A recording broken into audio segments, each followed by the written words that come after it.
I call the meeting of the City Council of the City of Pacifica to order for April 28th, 2014. Roll call, please. Councilmember O'Neill. Here. Councilmember Stone. Here. Councilmember Degree. Present. Mayor Pro Tem Irvin. Here? Mayor Neihardt is excused. Okay. Please join me in saluting the flag. I pledge allegiance to the United States of America and to the republic for which it stands, one nation, Under God, indivisible, with liberty and justice for all. Do we have a closed session report? No reportable action? Okay, this brings us to the consent calendar. If anyone from the public would like to speak on items on the consent agenda, you may do so now. Seeing I have no cards, I will bring it back to council. Any comments, or do we have a motion? I'll move approval of the consent calendar. Do I have a second? Second. Okay, please vote.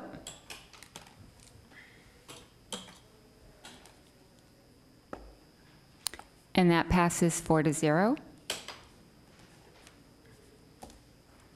Okay, that brings us to two proclamations I am proud to present tonight. The first proclamation is for Pacifica football legend Coach Bill Gray, in recognition of his very significant achievements over the course of his 42-year-long career at both Oceana and Terra Nova High Schools as a football coach and sport director. Will Coach Gray please come forward? I don't think he's here. Oh, he's not here tonight? Anybody? Is anybody here? I don't think so. Okay. Should I go ahead? It's more for his retirement dinner on Friday night. You presented. Okay, Is it short? If it's short, all right. I would say if it's First one, short. okay. Thanks to Coach Bill Gray for all the amazing work that he's done for our high schools in Pacifica.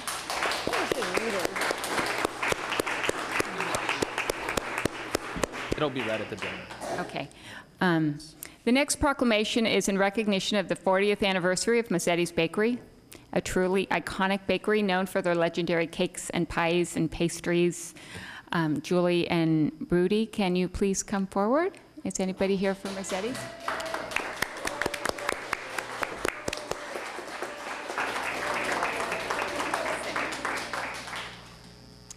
So glad to have you guys here tonight. Thanks for being here.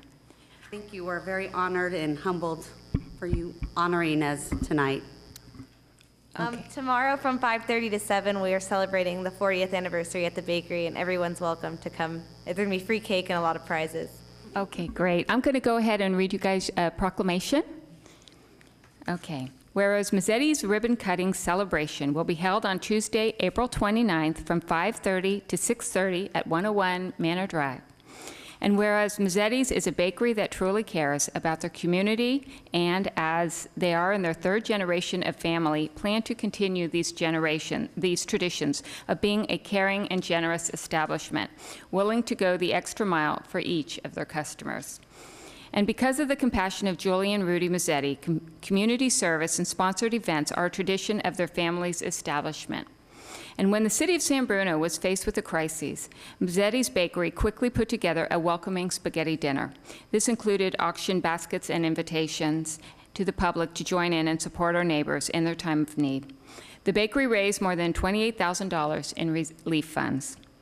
And every June in Pacifica, despite it being a busy time for Mazzetti's Bakery, a delicious spaghetti dinner is prepared for the cyclist riding for Parka, to benefit those who with developmental disabilities.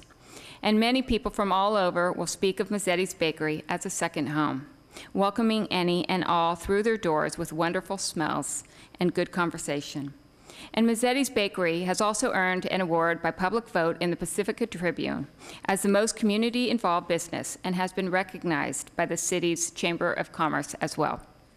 Now, therefore, let's see. On behalf of the entire City Council, I hereby congratulate Mazzetti's Bakery on the occasion of their 40th anniversary and thank them for their outstanding contributions to the community. Woo. Thank you.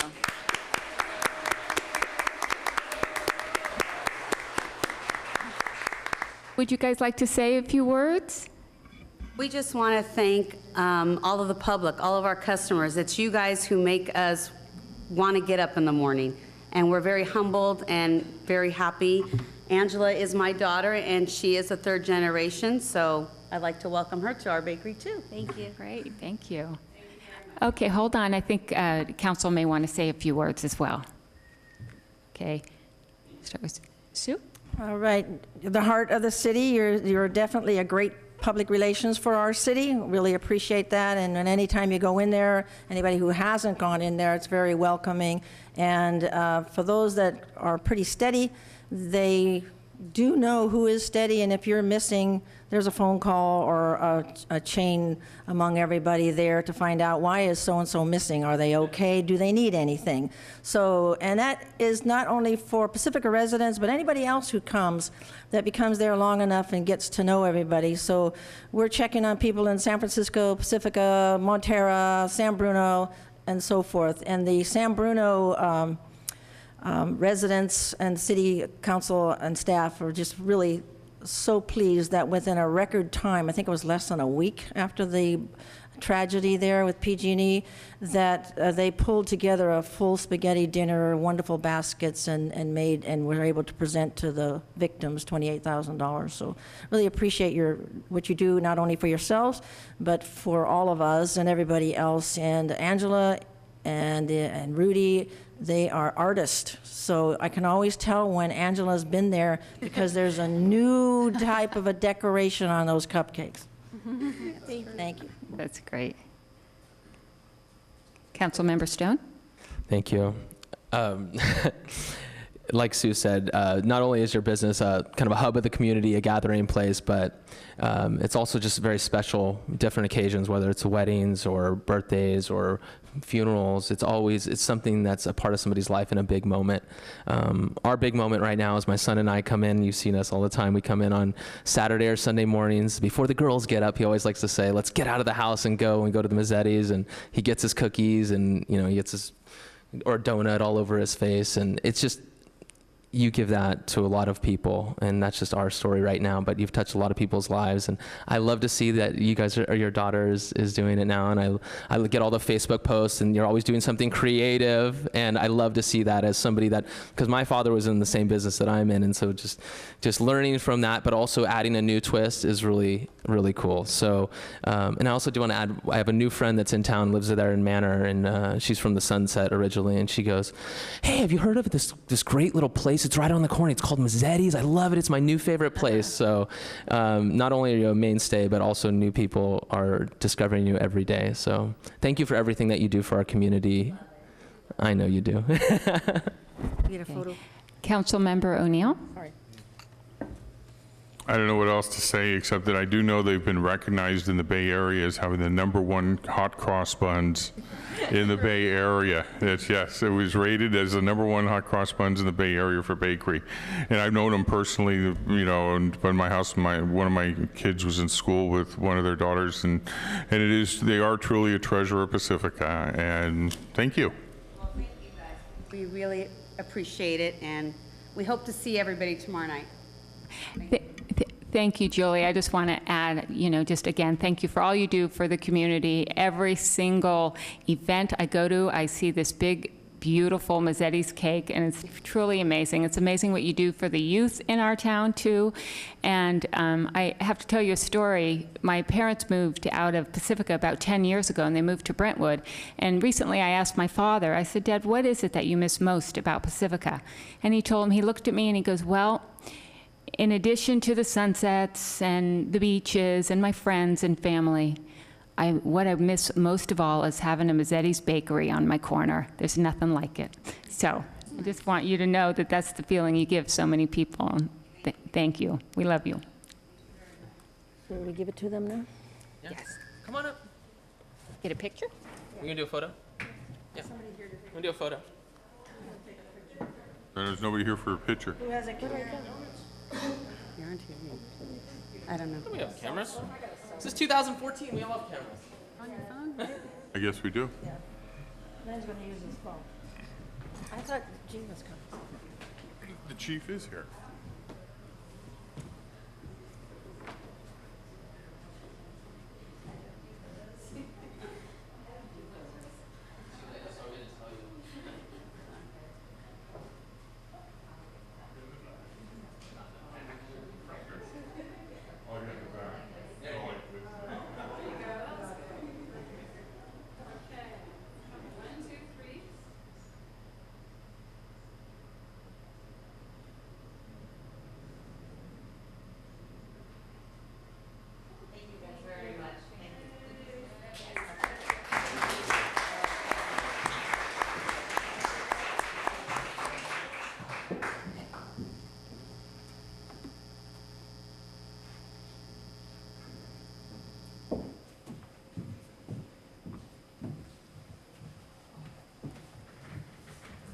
cable TV.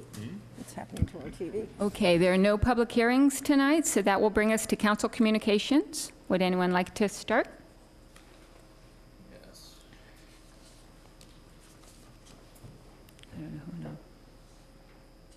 Councilmember Degree? I find myself without my trusty calendar, but one thing, it May is, 2 days away, and if you haven't already heard, the airport is working on their runways to make them safer, and so they will be using the runways in such a way as they normally do for a bad weather. So some of us are going to be hearing airplanes quite a lot. You can go, I checked on the website, it was there, the spokesperson from the San Francisco airport gave a wonderful presentation here at council and elsewhere, and I believe it is, I didn't open it, but it says it's there on the city website. So I would check in on that so you're not being bombed or any such thing. So I'm expecting things to be pretty bad. I hope it's not as bad as we think. But anyway, just be alerted to that. Thank you. Councilmember Stone? Thank you. All right. Just wanted to report back. I chaired the first bicycle pedestrian committee this last week, and we had two really great presentations. As I've mentioned many times, one of the things that I really try to work on in the city council is making Pacifica more walkable and bikeable. And so first thing is, May 8th is Bike to Work Day. So get your bikes dusted off, and we're gonna have a station. It's actually called a Energizer station, and they're all throughout the county, but we're gonna have one at the corner of Highway 1 and Reina Del Mar between 6 a.m. and 8:30 a.m. on the 8th. And they'll have things like, bagels and apples and bananas and things like that. So it's there to kind of be a pit stop for people on your way to work. And hopefully everyone gets to enjoy Bike to Work Day. It's a little tough in Pacifica because we have all these hills to ride over, but the benefits are amazing, including getting your 40 minutes of exercise. For employers, the statistics are pretty overwhelming as far lowering the disability and sick rates for people. So whatever we can do to encourage this would be terrific. And then second big thing that we talked about at the Bicycle Pedestrian Advisory Committee was the active transportation program. And I have a note here on it.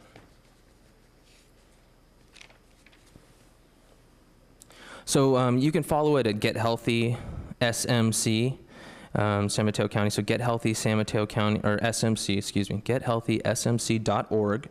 And basically it's part of commute.org, and it is, it talks about, we can all want to have the community be more walkable and bikeable, but that doesn't really happen, and statistics show this, without infrastructure.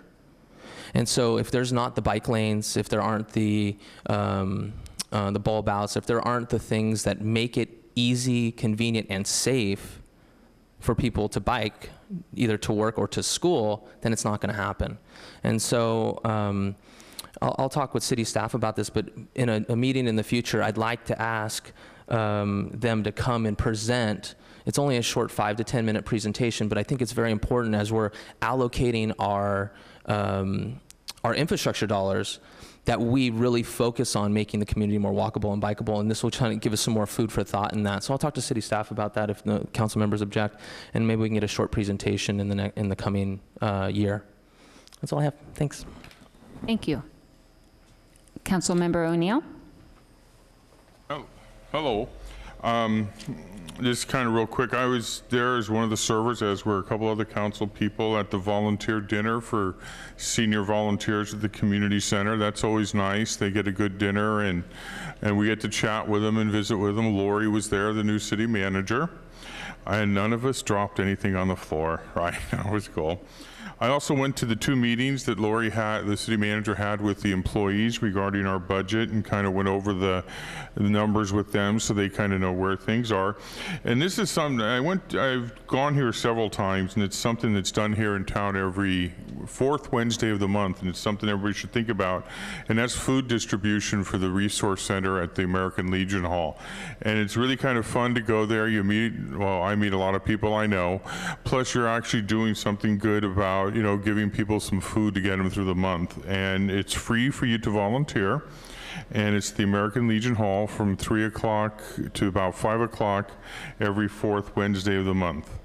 I also went to the library staff appreciation breakfast. They ate, and then they had a meeting, and they had a good time. And then I attended everything at Earth Day, met with Jerry Hill, and today I went to the congestion management meeting, which is looking at congestion, and one of the projects they're studying is a widening of Highway 1 so that, not 101, sorry, I saw the sign there. The Highway 101 there, that says to increase carpool lanes and high occupancy vehicle lanes.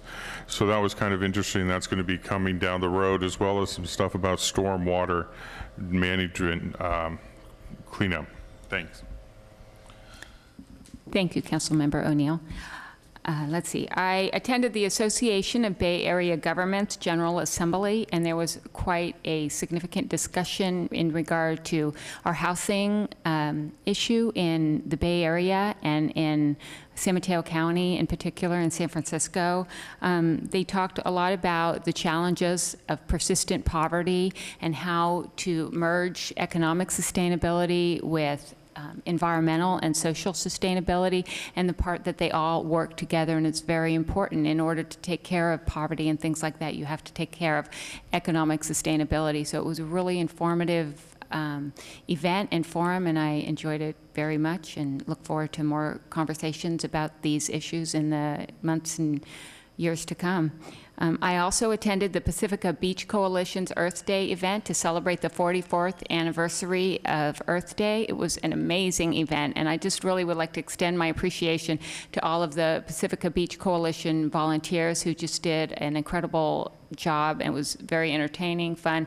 I think in the past 4 years, they've picked up something like 50,000 pounds of litter only on Earth Day itself. So it's just pretty remarkable feat, and just make our communities so special. They're not only helping our oceans and beaches and our community, they're helping our entire planet. So I really appreciate being a part of that, and I also want to extend my appreciation to all the schools and the students and the kids that are taking part in it and getting out on their Saturday, and also the businesses are out there as well. So just it's a group effort, and it's a really wonderful event to be part of. And then I also attended the volunteer recognition on behalf of the city volunteers for senior services. And again, it's just an amazing program. You got everything from computer classes to yoga to hula to senior lunches to the elephant white sail.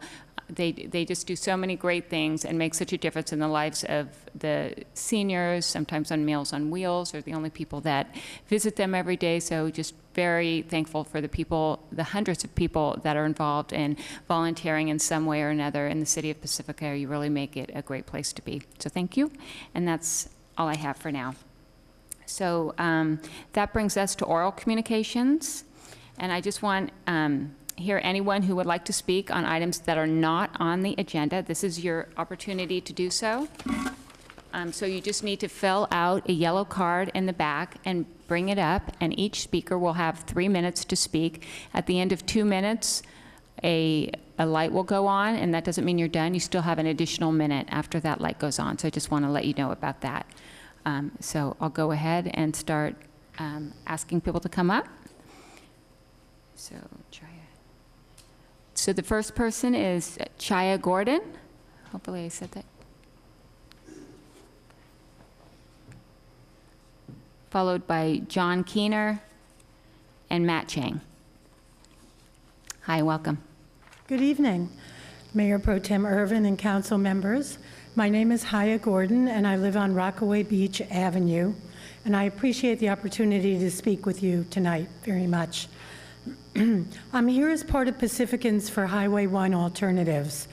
And at this time, I'm going to be talking to you about presenting... Oh, excuse me, I'm sorry, that is on the agenda tonight, so if you Yes, can... but Oh, I'm aware of that, but what I'm going to do is present you with a petition that supporters have signed, and so that really So, is a different item than the city council It does get- holding public meetings. Because of can I get a recommendation from our city attorney when... I think that's actually, would be properly the subject of the agenda item, so unless you're not able to stay for that agenda item, No, I'm able to, I just thought it was I a think little confusing. different. I I think it would be appreciate- covered under the agenda item. She'll be Well, right up. It's alternatives, I guess she's going after. Sorry. Okay, did you... Okay, go ahead. Okay. Okay, you don't think, okay. I'm sorry.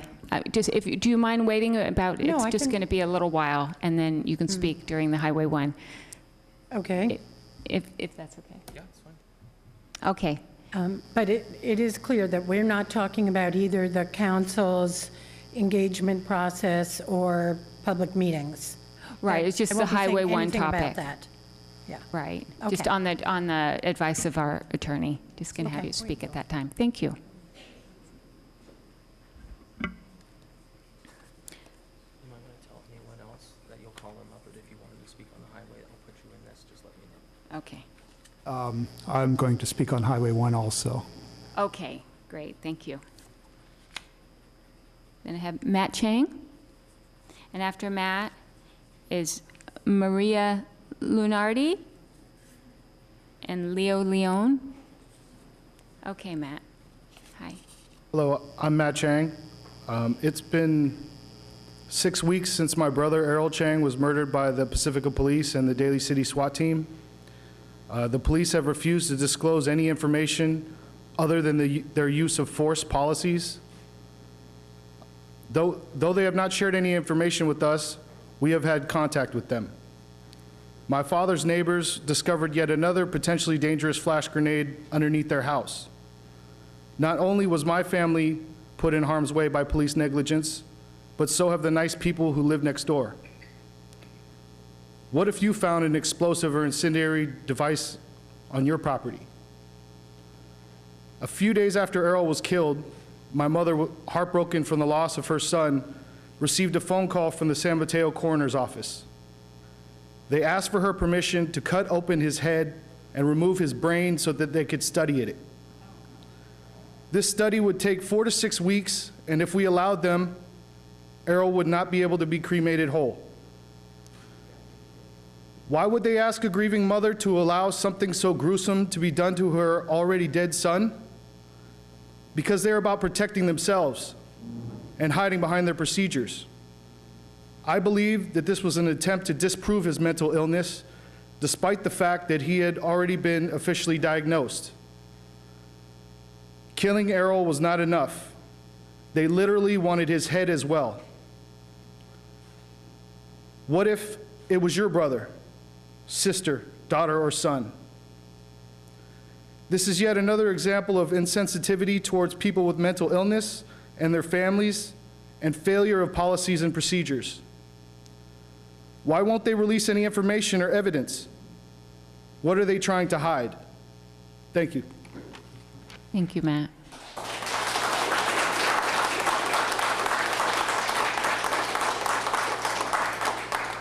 Next, Maria Lunardi. Yes, thank you.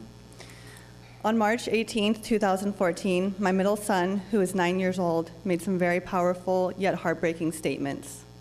He asked me why the police shot and killed Errol when his family called them for help. I tried my best to explain the situation. Before I could finish my explanation, my son looked very seriously into my eyes and said, "Mom, I will never call the police if we have family issues." And I agreed to do the same. I struggled to understand why Errol needed to be shot to death when a shot to the foot, a tranquilizer like used with animals, anything, could have been used. Even if Errol did cut an officer with a knife, he shouldn't have been killed. I'm pretty sure anyone that suffers from schizophrenia or bipolar disorder would be in attack mode after flash grenades were thrown in their house. As a mother, teacher, and woman of peace, I am extremely concerned that this happened in our community that I've grown up in, and that my childhood friend was misunderstood and labeled a criminal in a society where there is a lack of compassion, resources, and understanding for the mentally ill. My heart goes out to Errol's family. I couldn't imagine calling to get my brother, son, or loved one help, to only have their life taken from them. Errol surrendered, hands in the air, and I don't think that image will ever leave my brain, and we want change because we will never have Errol back in the physical. Thank you. Thank you, Maria.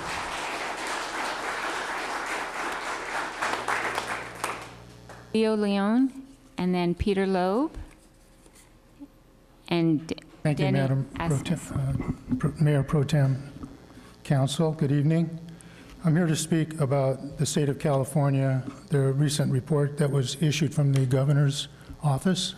It's called the Smart State Transportation Initiative, SSTI. And I just want to cover a few items from the executive summary. These are directly from the report that's now being acted on by the state legislature, and in an effort to modernize one of our state agencies, Caltrans. I'm going to read directly from the executive summary, time allowing. Number one, about Caltrans. They have a portfolio of skills and practices that do not match modern demands. As remains oriented towards project development, Caltrans has not developed the resources needed in the modern post-interstate building era. Moreover, with the passage of state planning goals for AB 857 and SB 375, Caltrans has not adapted to them. This report was made public in January 2014, so it's very, very recent. Caltrans today, partly because of its own actions or lack thereof, but also because of how it's been treated by stakeholders, is significantly out of step with best practices in the transportation field and with the state of California policy expectations. It itself is in need of modernization. That's very significant coming from a state agency of the governor's office talking about a state agency. A mission and vision and goals not well aligned with current conditions or demands. The department has not come to grips with the reality of induced traffic and the relationship between transportation and land use. And as many of us know, Caltrans has a level of service guide that they use. The state had this to say: Caltrans' analytic capacity on these issues has fallen behind that of local and regional partners. So you can see we have a tremendous gap. Caltrans has not developed sufficient communication skills and procedures to either explain its own decisions well or to take into account important material from communities and partners. And lastly, one reason for Caltrans' rigidity is it's easier for its employees to either follow an established standard slavishly or not to make a decision at all than to creatively come to the best decision. So I say this because these are fact, the public record, report paid by the governor of California and now being acted on by the state legislature. In fact, last week, the legislature rewrote Caltrans' entire mission. Their mission statement is brand new. So we'll consider these going forward. Thank you so much. Thank you, Leo. Peter Loeb. And followed by Peter is Denny Asnis.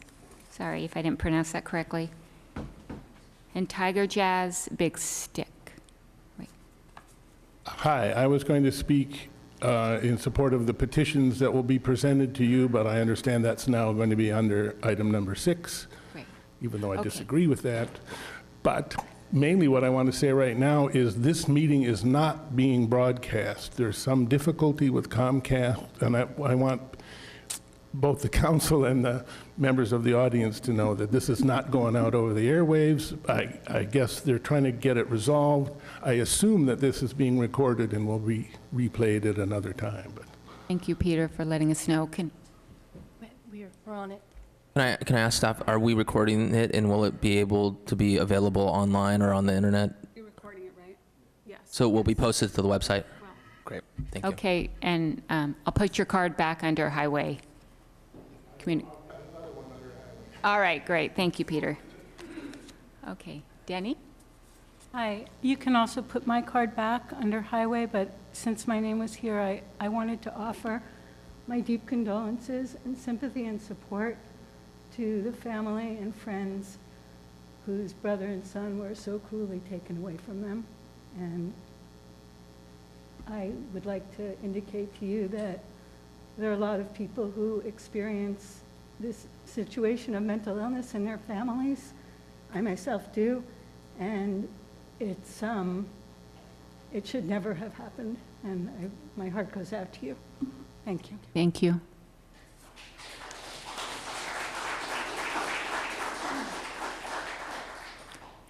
Tiger Jazz, and followed, there will be Mary Kettleman and Therese Dyer. Tiger Jazz, Big Stick, Pacifica resident.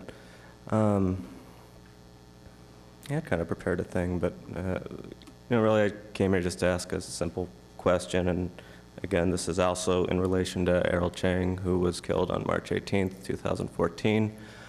The last time I was here, I said how I was feeling that day, and to me, the huge question mark that still sticks out in my head is the justification for killing him was that an officer got stabbed. That officer was a SWAT team officer. These are one of the guys with the extensive training and whatever weapon might be necessary and armor. And I'm, first question, how did that happen that somebody with all that training and all those resources got hurt to begin with? And then second, how is it proportionately acceptable that somebody got killed thereafter? As Maria said, couldn't you just shot him in the leg or incapacitate him with tranquilizer or something, something tried before fatally shooting him? So at the heart of why I came tonight, my question is for the council. As a concerned citizen looking at this horrific event happening to another citizen of my community, I'm wondering what you, the council, if anything, are able to do. I came here tonight hoping that maybe something would be said about it or placed on the agenda. In the future, can maybe this be placed on the agenda to at least discuss? Can you let us know as a community what we can expect the council to do, if it's investigation, or if the council can't do anything, could you let us know that? And also, there's a lot of grief and frustration going on because of what looks like a murder that should not have happened. What can we as the community who are frustrated and grieving, what's the most useful way we can go about taking that frustration and anger, and what action can we put that toward is the question I came to ask. So I just, as a member of the community, want to ask for formal comments from the council, from the city, if possible. Thank you. Thank you, Tiger Jazz. I think you know that we cannot comment during this portion. Yes. But we're considering your thoughts. Like I say, on the agenda would be, yeah, thank you. Great, thank you. Grace Dyer? Yeah. Oh, is it, did I skip Mary? Oh, sorry, Mary. Good evening, City Council. Teresa Dyer, 1408 Crespi Drive. I'd like to elaborate on 3 items, actually.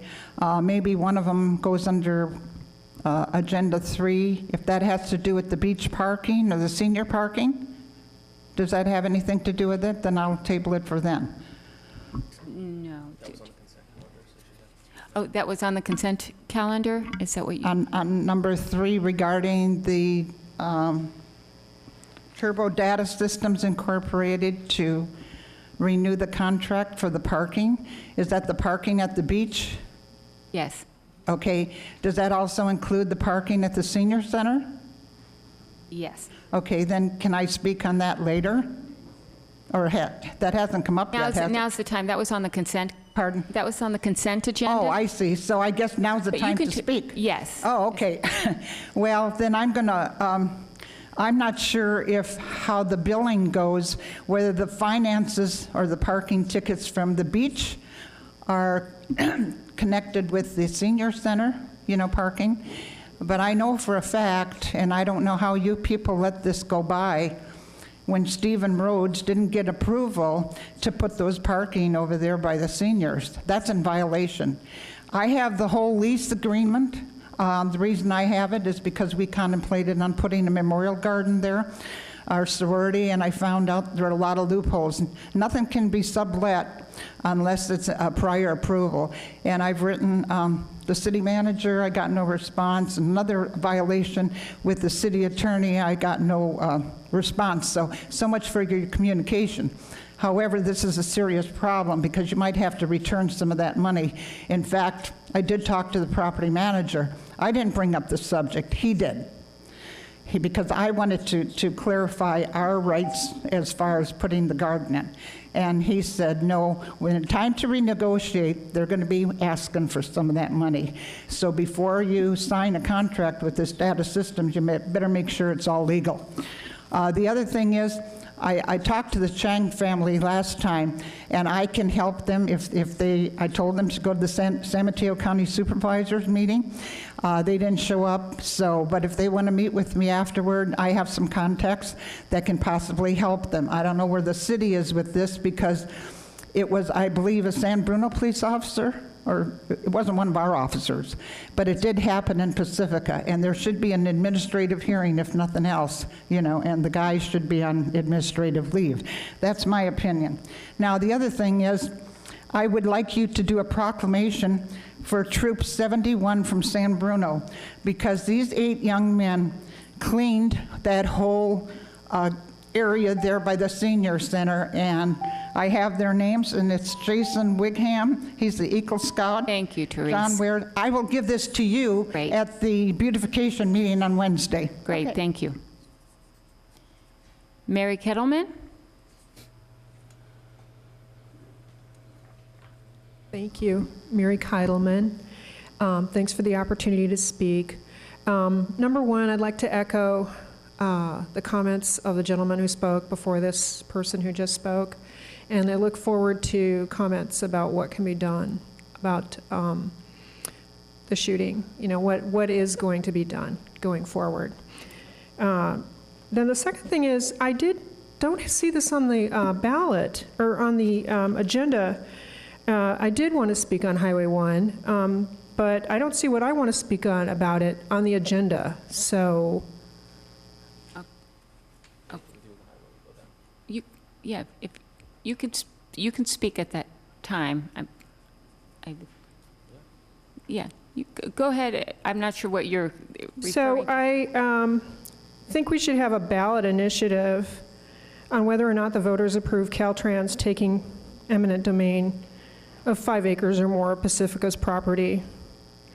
I think that the council I hope that the council will consider alternatives. No alternatives have been discussed or assessed, and I would look forward to a cost-benefit analysis of alternatives to the widening. Okay, that's Highway 1. Okay, I don't see that on the agenda.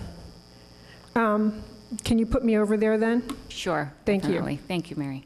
Item 6, right? Yeah.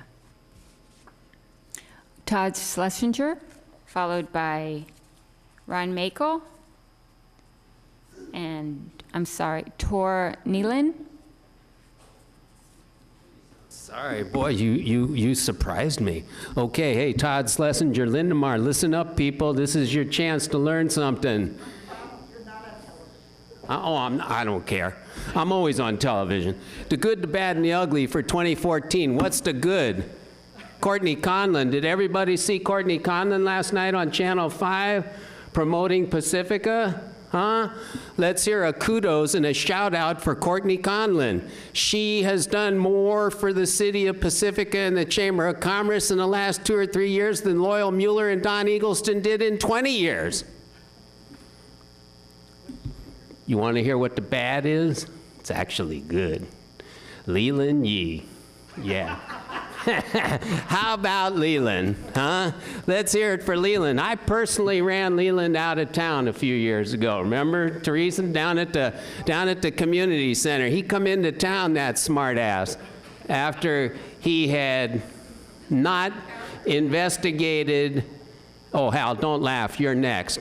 After he hadn't investigated the pros and cons of Measure L in 2006 when I ran, and I said to Leland, did you at least go to a charrette or a forum? And he said no. And I said, Leland, you should have abstained. Leland lost this city millions of dollars. Leland's a crook, always has been. I said so. Council needs to listen to me. You don't listen, people. Don't laugh. So here's the ugly. Let's look out at the obstructionists that are here tonight. We know what you're here to talk about, Hal Bonner, Pete Loeb, Ian Butler, Pete Shoemaker. That's wrong. You guys have sandbagged the city. I can assure you, Hal. Hey, Okay, shut 'em guys, up. please, Shut 'em up. That's please, everybody. Right, order. Okay. Shut 'em up. Todd, please just speak to us. Please. I look speak at to us. whoever I want. Free speech. Right. No. You gonna try to shut me up? Anybody want to try to shut me up?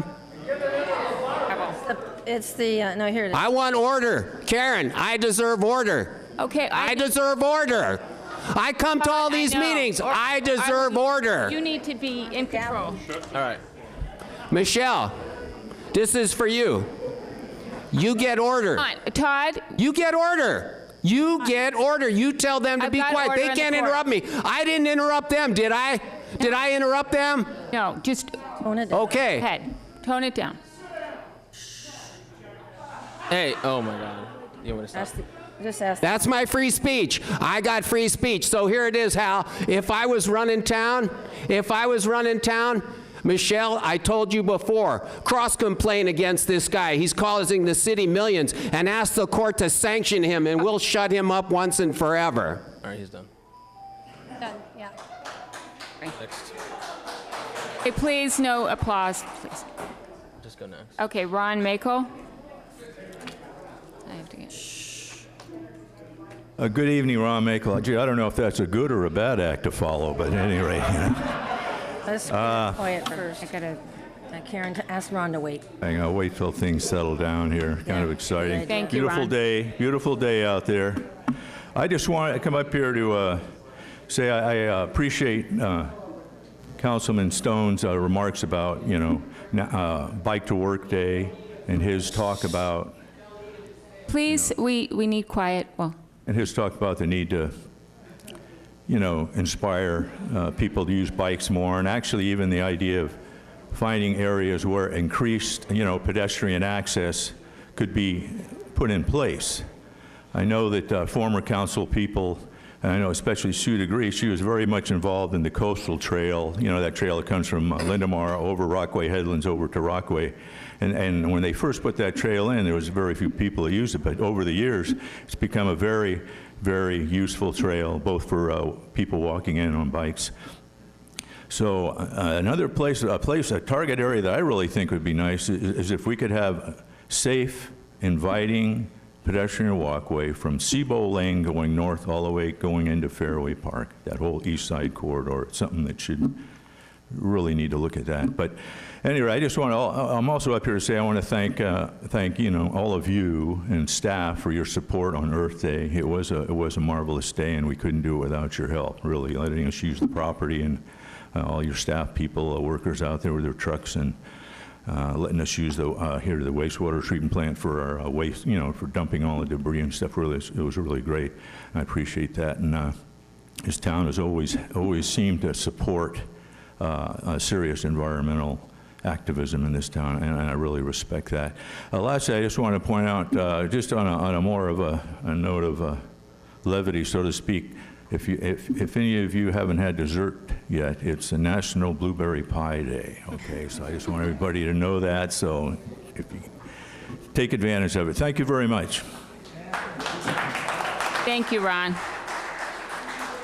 Tor Nealon. Thank you, Council and Mayor. for hearing me out tonight. I'm Tor Nealance from Grand Avenue in Pedro Point, and I came tonight with my wife to raise a couple of issues about the Grand Avenue area in Pedro Point. The concerns have to do with the preservation of the headlands and the surrounding areas at the top of Grand. We own property which adjoins the headlands, and there's a vacant lot next door to our property which attracts both foot and vehicular traffic coming up the narrow street to access the headlands illegally through our property and through that of the vacant lot next door to us. Recognizing the sensitive habitat of the headlands, we contacted Lynn Adams of the Headlands Restoration Group, who affirmed that the legal access to the headlands is on Highway 1, and that the Restoration Group prefers that visitors to the headlands from outside the neighborhood access the headlands from the highway. We've posted no trespassing signs and asked trespassers not to cross our property, but this has not been fully effective. So we're here tonight just to let the council know about this issue in hopes that the city can take whatever steps it can from its side to ensure that this sensitive habitat is not unduly affected by illegal access through Grand. Along similar lines, the vacant lot next door to us has been for sale for quite some time. We were recently contacted by someone who said he was in contract to buy the property. He offered us 8,700 square feet of the vacant lot if we would agree to a boundary line adjustment, which would transfer the assessor's parcel number from a vacant lot we own to him, which would enable him to end up with 2 buildable lots rather than 1. It's our understanding that if he can do this adjustment, then he could build 2 larger houses, where now only 1 smaller size house can be built. We decided to decline this offer because it would have negatively impacted our property values and those of our neighbors, but also, very importantly, it could have negatively impacted the ecosystem through increased impervious cover and traffic.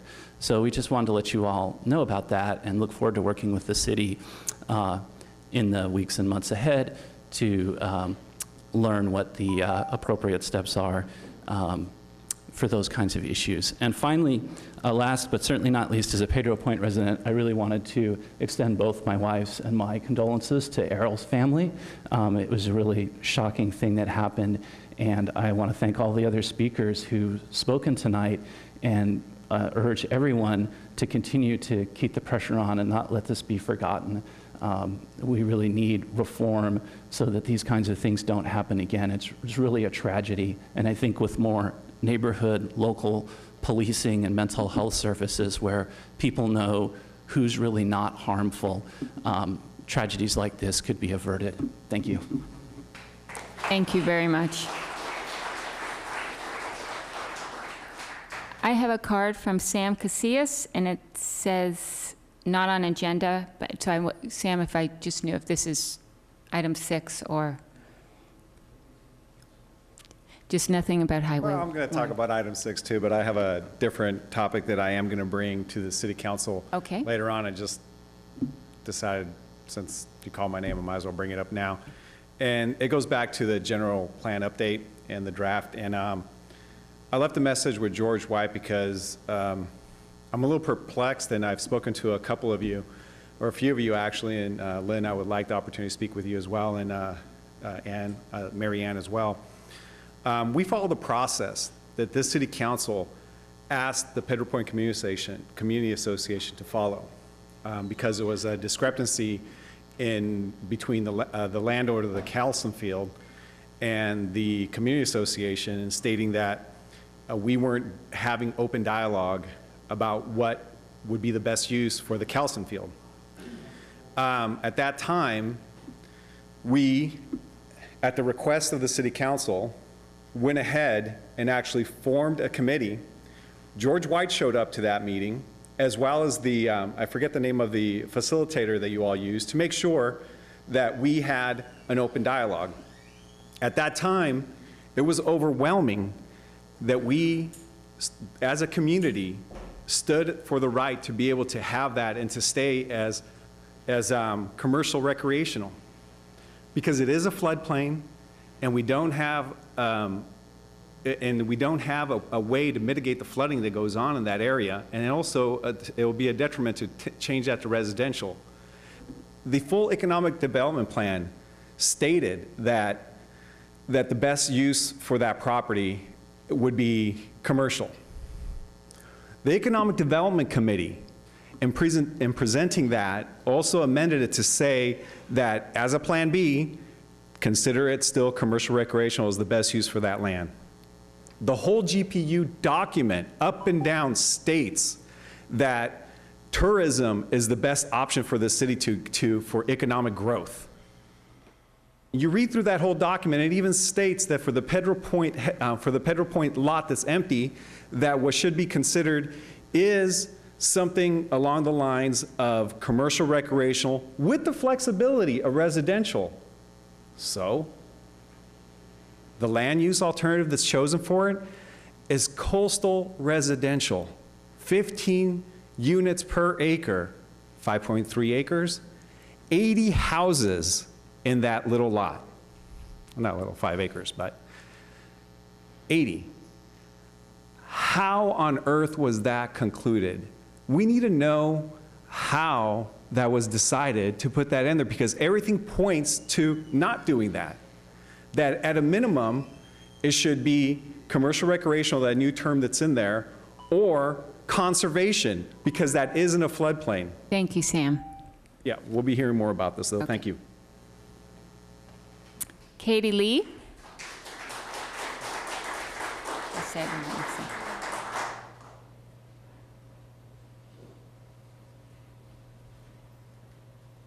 Hi, I'm Katie. I'm so sorry about the technical difficulties we're experiencing. There's a problem with our uplink to Comcast right now. So I just wanted to let everybody know that the meeting will be replayed tonight at 10 p.m. when I get back to the station, and it will also air again tomorrow at 1 p.m. and Thursday at 3:30. Thank you. Thank you very much. And that's the last card I have for oral communications. And so nobody else has any cards? Okay, that brings us to item 5 of considerations, a memorandum of agreement with the County of San Mateo for shared construction costs for new animal care shelter. Do we have a staff report? Yes, you do. Good evening, Mayor Pro Tem and Council. My name's Lori Tinfo. I'm the city manager, and I will be presenting part of this report. I believe Pam Machado from the County of San Mateo is here as well. And if she is, Pam, why don't you step up to the podium just in case the council has some questions or you want to chime in on what I have to share. So as the council's well aware, we are part of a group of all the cities in the county that get animal control services through the county, who then contracts with the Peninsula Humane Society. That's a separate agreement that actually extends through the end of next year. What's before you tonight is a separate agreement that the council's being asked to consider entering into to contribute toward the cost of building a new animal control shelter. The county is the lead agency on that, and all cities are being asked to contribute toward the cost. The cost is expected to range between $27,000 and $37,000 a year for the next 30 years to help reimburse the county, I guess, for the cost of this shelter. This has been a project that's been a long time in the coming. It's my understanding. I came in sort of at the tail end of it. And so as I said, Pam Machado is here, and she can chime in with whatever I've not covered, and then, of course, respond to your questions, and I'm happy to do that as well. You've covered it well. You've covered it well, I think. Do you have any questions in regards to the shelter? Okay, thank you. Anybody have questions? Councilmember Stone?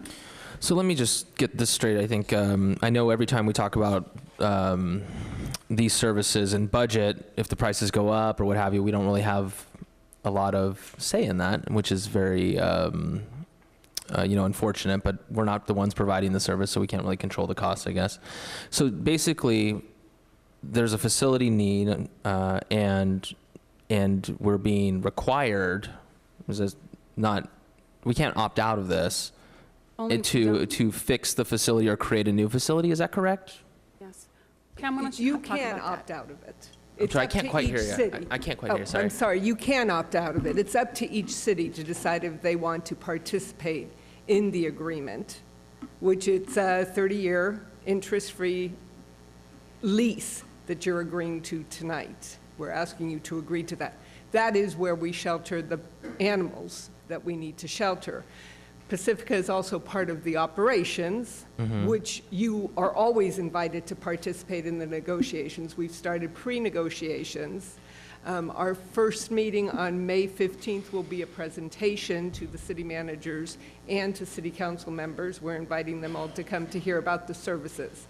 So we welcome your participation in negotiations to try and keep the costs as low as they possibly can be. Tonight, we're talking about the shelter. The shelter is over 50 years old, and we have concluded, the county has gone in. The current building is owned by Peninsula Humane Society. They lease the land from the county. What this will do is we as the county will build the shelter.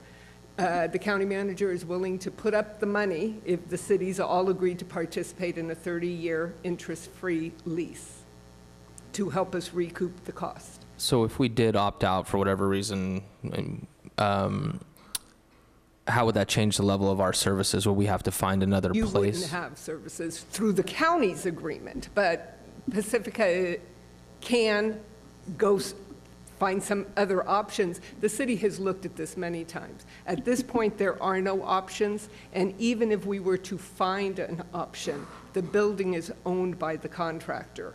So basically, the county feels this is the way to go. Should, over the next 30 years, another contractor come up that is able to give us the services for a lesser amount of money or better service for the same amount of money or whatever, this puts us in a better situation where we actually will own the building. Got it. Thank you.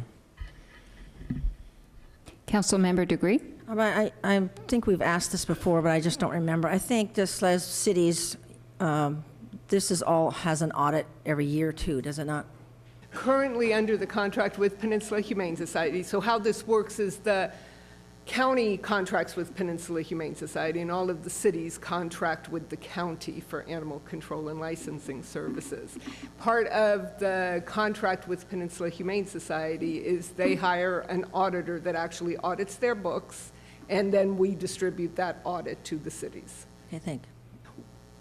One of the options that is coming up in the new contract is that we will actually the county will actually have, the county and the cities together as a partnership will have an audit of their own to look at the program and how efficiently it is run. Thank you. I couldn't remember that. Thank you, appreciate it. Any other questions from council? Okay, I just had a couple. So just to clarify, there's no other service providers as a cost comparison or anything like that? There isn't, and the county has looked at this, and so have several of the cities. Some of the cities have done extensive searches over the last 4 years of the contract to try and find a service that they could use rather than Peninsula Humane Society, and they cannot find one. Okay, thank you. And just curious, how are the animals going to be housed at the site during construction? They are. Okay. One of the conditions for the architects and engineers that have been talking to us is that we will be able to continue operations as we build the new shelter. We don't have to rebuild everything that's out there now because, as you may know, Peninsula Humane Society has built their own building over in Burlingame. So Right. all of the nonprofit side of business is on the other side of the city now. Okay, thank you. And one last question. Is there any concern being you are on Bayville and you're right next to the bay? Is there any concern that they have in regards to sea level rise or anything like that in building? All of that will be looked into once we have gotten an architect and engineer. Great, thank you. Mm-hmm. Good question. Okay, okay. I think that's it. No other questions? Oh, sorry, Mike. Councilmember O'Neill. Sorry. I do know when we had the Council of Cities dinners probably 2 or 3 months ago, you presented there, right? And I mean, I do recall that they have looked at Santa Clara County doing this, hiring employees to do it in San Francisco's SPCA, and there really was no cost-efficient way for this to do it. Now, if I remember correctly, you work for the county, correct? I do. Okay, and you're the one that supervises that contract or whatever. I oversee the Right. contract. Is there, one issue I've had people come and complain to me about or mention is the fact is if a deer dies in their backyard, nobody comes to pick it up. They have to drag it to the street and then it's on public property. Is there any way we can get some sort of provision in ours that they can at least just call you, and even if the homeowner or resident pays? What they usually do is when they call either me, which I do get those calls, or the Peninsula Humane Society, they work with contractors that actually pick up deer on private property for a fee. And Okay. so Peninsula Humane Society is able to recommend one. As a county employee, I can't because I'd have to recommend them all. So we do recommend them. Okay, so, And that was taken out of the contract years ago. right, I know, it's been the last 2 or 3 years, people, I don't know, I've been getting phone calls about it. And I do know that they did look, there was quite a bit of discussion at the table about this contract and how nobody really wanted to do this. But it's kind of like there is no alternative that's viable for the cities. Now, has every city so far gone through the process and registered for their share or supported their? 18 cities have approved this so far. Okay, so you would be 18 the out of- 19th, and Menlo Park is the 20th. Okay, so 18 out of 20. Okay, all right, thank you. Did you want me to make a motion, or your public hearing, I Yeah. guess? Yeah. Now it's open for public comment. Does anybody wish to speak on this item? I don't have any cards currently. Okay, seeing no cards, I'll bring it back to council. Can I make a motion? Anybody have, oh. Councilmember O'Neill?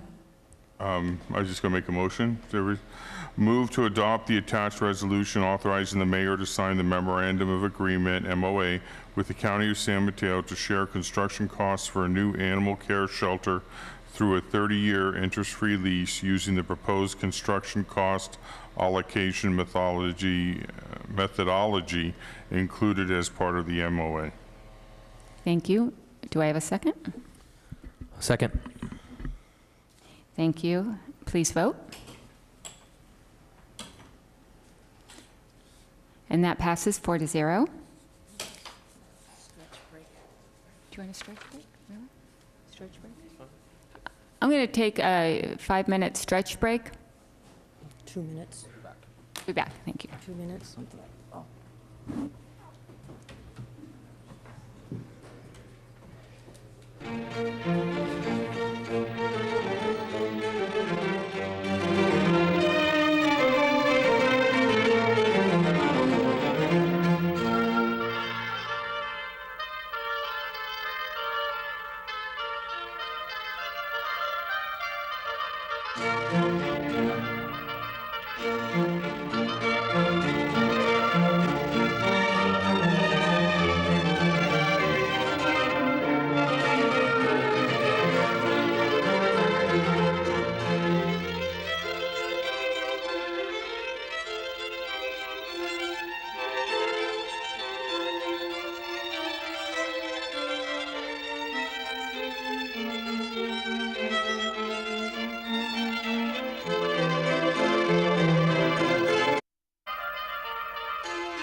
Convene the meeting.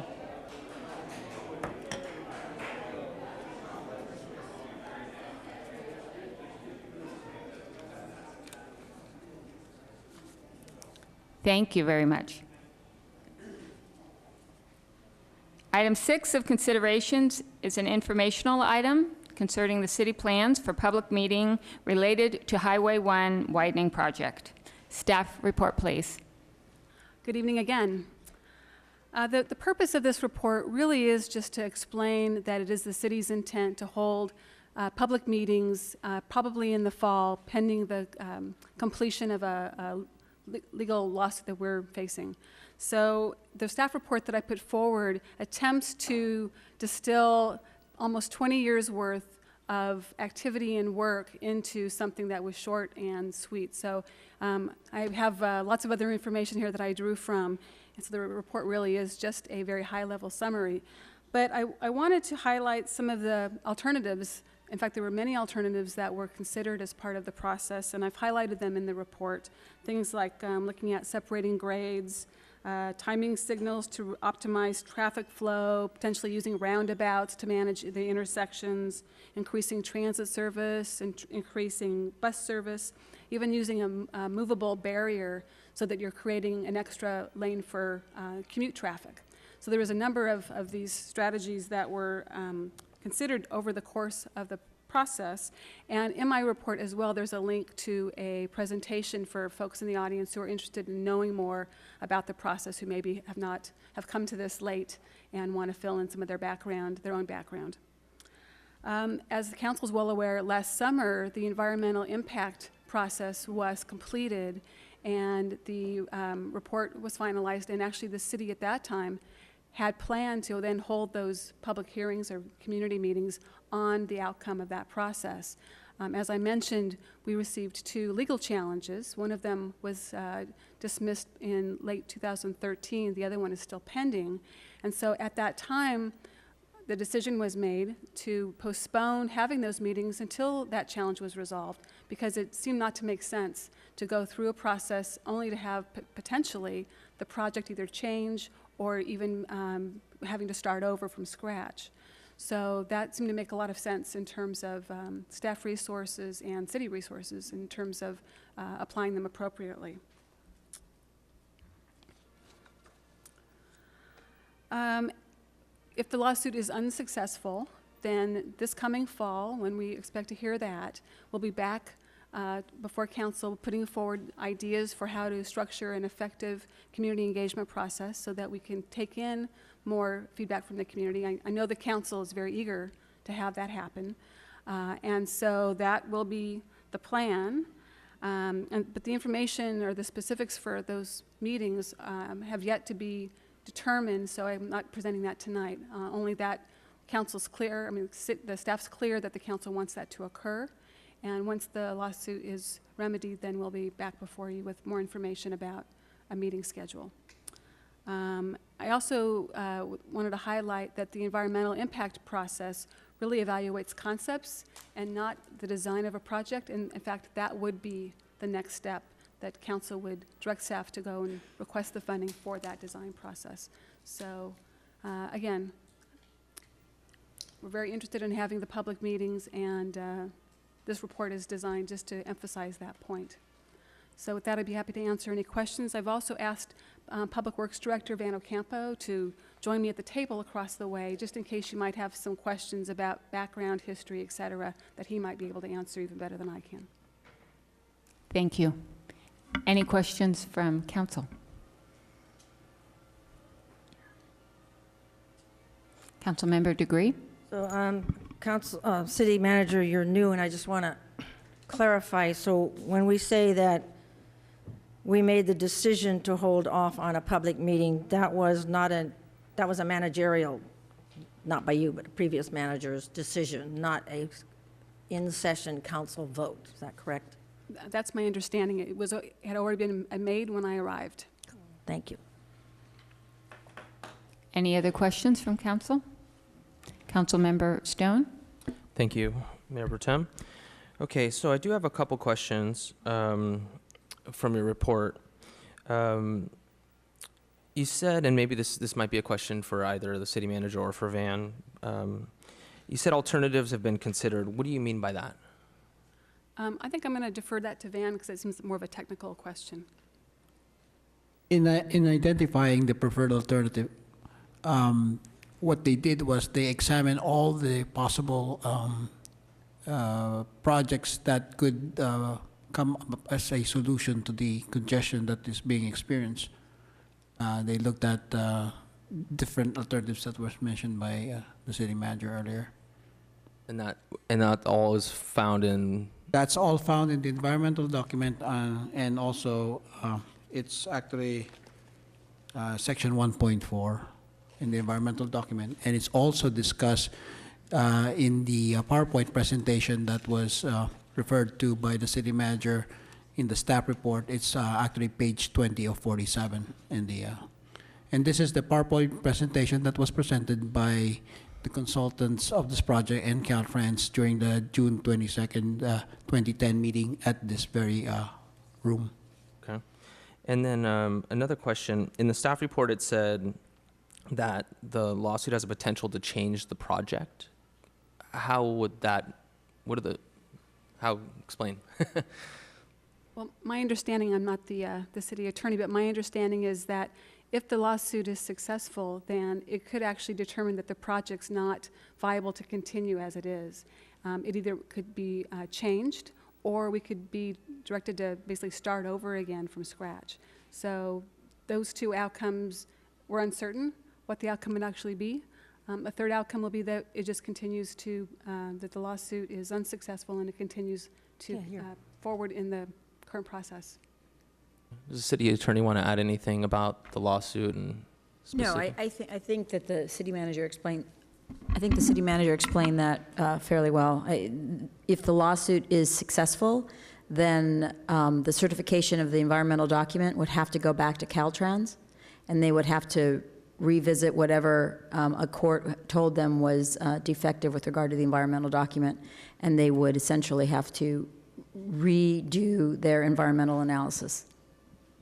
And until they had a certified environmental document, the project would not go forward. So let me just say this in my own words, and you can tell me if I'm off or not. So basically, what the lawsuit is requesting is for the environmental impact report to be changed or thrown out, or? The lawsuit is requesting that the court determine that the environmental review that was done by Caltrans was invalid or not, did not follow the California Environmental Quality Act. And so the lawsuit, the petitioners are asking the court to decertify, essentially, the environmental document, which was certified. Okay. If the law, and I'm sorry to be repeating what the manager said, but if the lawsuit were successful, the court would issue a writ of mandate that said that the EIR should be decertified and that it should go back to Caltrans and they should redo whatever section of the environmental analysis the court found defective. And those things take, because I think this environmental impact report took years, right, to create? It did. Okay, so I guess I'm trying to get to the nucleus of why staff wanted to hold off, and I guess what I'm hearing is that the lawsuit says, or asks the court to throw out the environmental impact report and start over. And so if that is successful, then you're looking at a whole new process to try to start. So why take the community through this process and then say, oh wait, no, this challenge that we knew was going on is throwing this out? Correct. If the lawsuit were successful, the environmental document that is currently in place would be decertified. The document would have to go back to Caltrans staff to do additional analysis. After they're done with their additional analysis, it would then have to go to public comment, public review. There would be a review period for the new document, and this process would essentially be starting over again. The process that took 2 years to get to this point? Correct. Okay. And then one last question. Ms. City Manager, you mentioned in the staff report that the next step is to actually ask and request for the design of the project. Can you explain that? Well, I offered that just as an explanation about where we are. The actual design and the elements of the design have not been determined. And so we would actually go to the Transportation Authority, request the funds for that phase of the project. We've done the conceptual, and again, this is how it's been explained to me. We've done the conceptual work, but to actually do the design work is a next phase. Okay.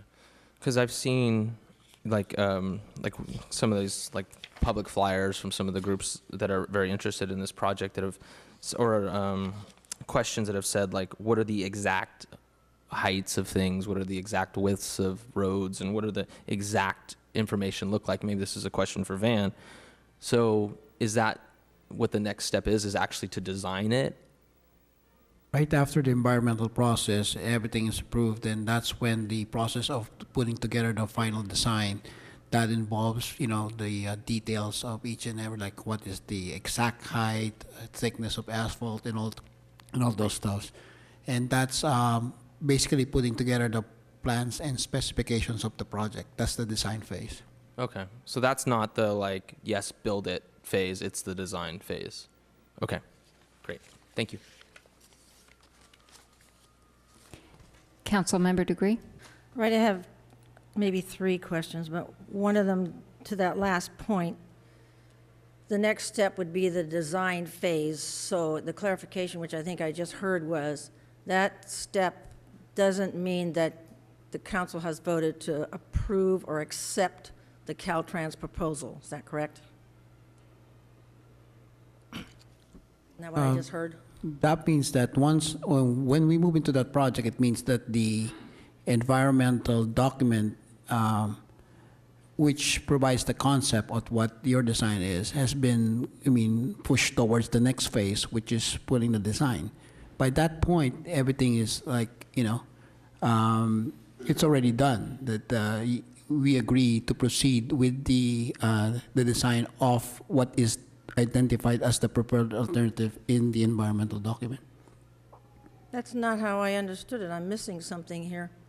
I thought when we were in that, whatever the date was, that it came before us, which all of us who were at that meeting, I'm not sure if it was all of us here, it was Caltrans wanted us to decide between the 2 designs. One of them was with more plants, and the other was that. My understanding through my own questioning at that time was this was not an acceptance of requesting the money to be used for this, but to have Caltrans go through that phase so we would know what it is. And my question at the time was, even doing that, it comes to council and we have public meetings, and that at that time we can choose to say yay or nay. That was my understanding. So is that still the understanding that I'm supposed to have? Councilmember Degree, what you're referring to was the day that I went before you to ask the council for direction on how you want me to represent the city in the project development team meeting to identify the preferred alternative. Correct. Right. The design phase is a different phase. That's the next phase after the environmental process. That's when the engineers roll up their sleeves and really go into the fine details of the construction of the project itself. And that's where that's where the Transportation Authority, if you recall, Transportation Authority asked us to apply and identify this project so that they can include this project in their expenditure plan, which they did. But the project has been programmed, but the funds has not been allocated to us because the council has not adopted any resolution asking the Transportation Authority for the release of that funds to pay for the next phase. That's my question. So we haven't got to that point, and we haven't had the public meetings, which will be Yes. part of the process. The public meetings that you're referring to is the public meetings that the city manager was explaining earlier. Yeah. What was the other question I have? So you mentioned a meeting in 2010. Wasn't there more than one meeting, and it came in 2011 or after that? There was, the meeting that the city manager was referring to, if you would recall, there was a scoping meeting that was held at the community center, and that was a scoping meeting. And because of that, meeting, there were a lot of members of the public that was asking for the consultants and the project sponsors to, and Caltrans particularly, to identify what alternatives were considered. And so there was a public information meeting that was held here at the council chambers on June 22nd, where different stations were produced, and each station talked about the different alternatives that was considered. Okay. If you recall, there was a like an open house in the morning, the meeting proper, and an open house prior to the meeting proper, and then another opportunity for the public to ask their questions after the meeting. Okay. I'll move on because I had a little more on that, but I'll move on. So my question to the city attorney is a clarification. There is not a legal reason why we couldn't have public meetings at any time, considering even if we requested one. in the next month or so, right? No, there's no legal prohibition All right. against that. Thank you. I think I'm finished for now. Councilmember O'Neill? I just wanted to kind of ask the question, one I think would be to Michelle, the city attorney, is when the lawsuit that's in process now, the court can find the whole thing is bad, or they can just find like chapter 2 is bad, but everything else is okay, right? Correct. So they can do any pieces or the entire thing, okay? And then the next step would be for council to request funding. That's the next step. And then at that point, we then start looking at the design phase of the project, okay? So at that point in the design phase, does the council have any input as to, because I had somebody talk to me and suggest that maybe we should have a pedestrian bridge over Highway 1 at Valamar because of the school, the bus stop, and everything else. Do we have any input at that point in regards to some sort of design, or is it kind of, this is it, yay or nay? There's always the opportunity for input, but it depends on what we'll be requesting. If it's something that is within the framework of, or the concept of what is environmentally cleared, then we can certainly ask for that.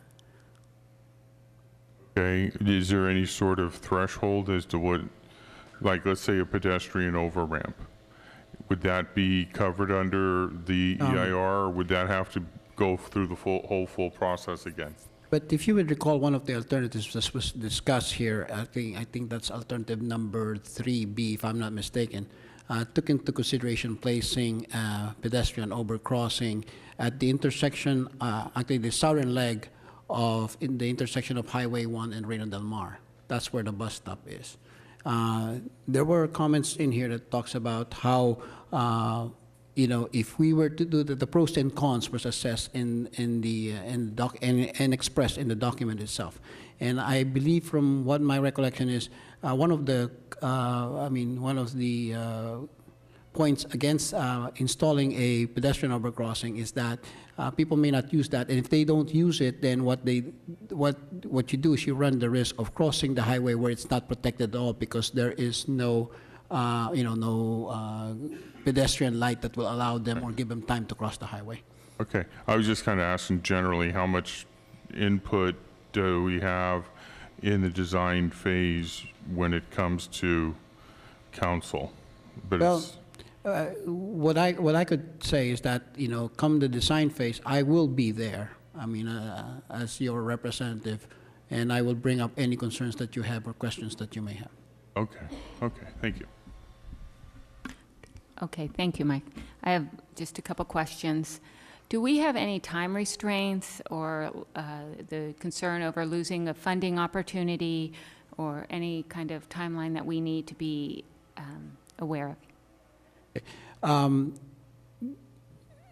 There are actually, in terms of funding, let's answer first the terms of funding. In terms of funding, the expenditure plan of the Transportation Authority is good for 5 years, but they always update it every 2 years. Okay.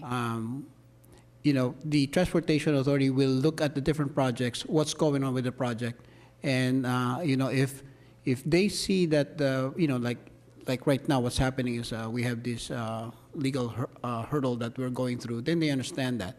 But if, let's say, everything is done and the city is not moving towards requesting the money for the next phase, then that's like an indication that we're not interested in proceeding. So there are other projects that are, that were nominated. So there's a possibility that they will move the money towards those projects. The Transportation Authority money is kind of oversubscribed. There are more projects than the funding available. Thank you. And one other question, kind of a hypothetical. If the council decided that they preferred one of the alternatives in place of the widening, for instance, they wanted roundabouts or grade separation or something like that, then what would the next process be? Could we go to the Transportation Authority and say, we want to take the money and use it for this? Or do we go back and get in line and have to reapply to the Transportation Authority for another project? Essentially, that would be another project, because the alternatives, especially if the alternatives was already considered before, and they find the alternative not meeting the intent of the project. So if we were to insist on something like that, then that would mean that we are totally disregarding the project and coming up with a new one, which means that you have to reapply for Transportation Authority dollars to start a new project, because that is essentially what it's going to be. Okay, thank you. I don't have any more questions. Does anybody from council have any additional questions? Okay, so I'm going to bring it to the public, and I know many of you may not have attended council meetings before. I'm just going to give a quick overview of the process here. If you wish to speak, please fill out a speaker card provided by staff, and you will be called to the podium when it is your turn to speak. We recognize that there may be a significant number of speakers on this item. In order to allow everyone an opportunity to speak, we request that speakers avoid repetition or views already expressed. We understand that people have strong feelings about this item.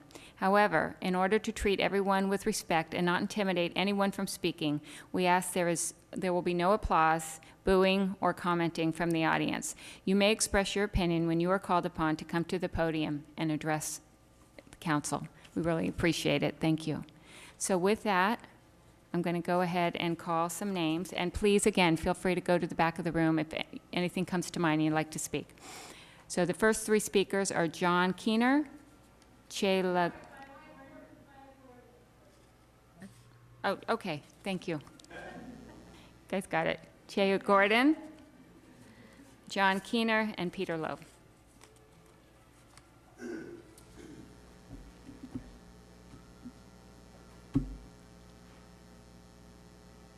Should I start? Yes, Okay. please. Hello again. Thank you. I am still Haya Gordon, living on Rockaway Beach Avenue, and I do appreciate the opportunity to speak here tonight. I'm here as part of Pacificans for Highway 1 Alternatives, and at this time, we would like to present you with petitions signed by over 1,200 people. The petition says, and I quote, "To the Pacifica City Council, the Caltrans plan to widen Highway 1 is not good for Pacifica. It will cause more problems than it will solve. I support pursuing a combination of alternatives that can improve traffic congestion on Highway 1 and that will be less damaging to Pacifica," end quote. So I'd also like you to know that there are many people here tonight who came to show their support for pursuing a combination of alternatives to the highway widening. So I would like to ask the PH1A supporters to stand so that you can see who is here. Okay. These petition signatures represent the people we've been able to reach since we started this petition drive, which was just 2 months ago. We know there are many more people who support pursuing alternatives to the Caltrans plan of widening Highway 1. We trust that you will take this outpouring of concern very seriously. Thank you. Thank you. John Keener?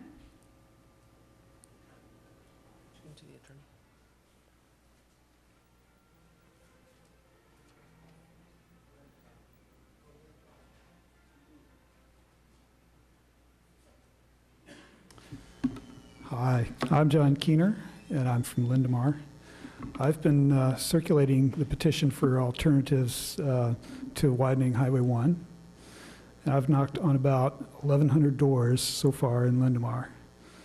Lindemar would be one of the areas most severely impacted by traffic jams resulting from the proposed construction.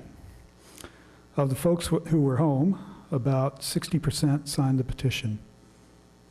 About 10 to 15% were in favor of the widening. So at least 4 to 1 were in favor of alternatives. Probably 3/4 of those who signed immediately picked up on the merges from 3 lanes down to 2 lanes at either end of the proposed project. And they said things like, "It just doesn't make sense." I believe that most of the people that that signed want alternatives because they don't think the widening will reduce traffic jams significantly. And they don't want 2 or 3 years of construction traffic just to find that out. Thank you. Thank you, John. Peter Loeb, followed by Breck Hitz, Betty Montauk, and Mary Keidelman. Thank you, Peter. Thank you. Peter Loeb. Good evening. Trying to be brief as I can. I'm here to support this request that we pursue alternatives, that the city pursue a combination of alternatives. That's the key word, combination. The Coastal Commission sent a letter to Caltrans directing them to do exactly that. Caltrans did not do that. They did not consider a combination of alternatives. There are also alternatives that they didn't address in the EIR. I want to make a different point, though, which is that that's what's being said here. Look at a combination of alternatives. It makes the whole issue of the public meetings irrelevant, in my mind. Regardless of the outcome of the lawsuit, the request, the demand really is the same. Whatever happens in that lawsuit, all these people, 1,200 and more people, will be saying, look at a combination of alternatives. That's what we want you to do. And it doesn't matter if the lawsuit succeeds or fails. We're in the same position. If you delay doing that, the delay is on you. It's not on the lawsuit. What we want you to do is look at a combination of alternatives, including alternatives that weren't included in the EIR. It's up to you. Thank you. Breck Hitz?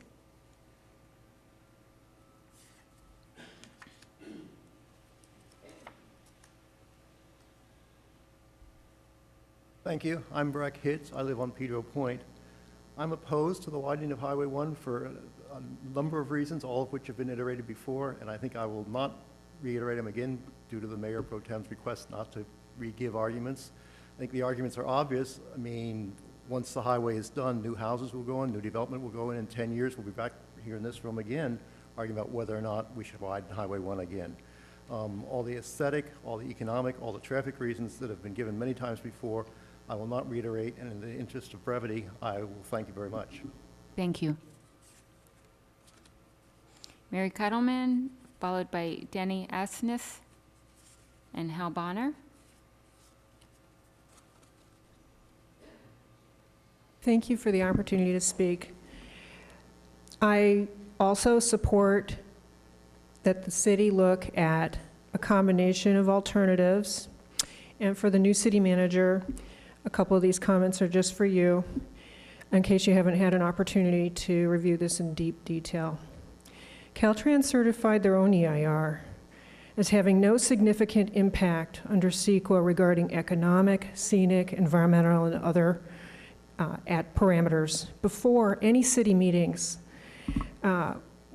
They certified it and set it as complete before any public meetings in Pacifica could be held at the city level. So no public city input could be taken that would affect it. The city of Pacifica is identified as a project owner in the Caltrans documentation. They have the right and the responsibility to communicate with the people who voted for them and with the Caltrans to identify a project that serves the community. The city has so far not had public meetings in a manner that would make any public input possible for the EIR, which is now closed. So, although this project has been discussed over 15 or 20 years, the public has never been asked or for any input, and which is why we have a choice of wide or wider instead of a combination of alternatives which would serve the community so much better. In particular, synchronized lights is one of mine that I would like to see looked at although Caltrans has stated that they looked at these alternatives, they did not do so in an effective way. I just want to say Pacificans overwhelmingly spoke against this proposal when Caltrans did have public meetings. Over 65% or 66% or so of the public spoke against the project. Since Pacifica was not able to get public input, that's why Pacificans for a Scenic Coast, they had to launch a lawsuit to at least slow down the project. Otherwise, it would just be rolling forward as wide or wider with no public input. So thank you for your listening. Let's have some combination of alternatives studied. Thanks. Thank you. Denny Asnes, followed by Hal Bonner and, Stan Seaven. Hi, thank you. My name is Denny Asnes, and I live on Rockaway Beach Avenue. You have the petitions now that Ms. Gordon gave to you. I guess I want to speak and try to share with you the people behind those names on those petitions, because as I've been gathering signatures from all over Pacifica, from Manor to Lindemar and places in between, the expression of distress and sense of betrayal and real upset that people expressed when they heard. I mean, most people were not aware. A lot of people were not aware. Some people had read about it in the paper, but a lot of people were not aware. And when they heard about it, there was a sense of real distress and outrage that this kind of thing could be going on without them having had a chance to give input, and also that they just felt like the idea did not make any sense to them, and they couldn't understand why it was being considered.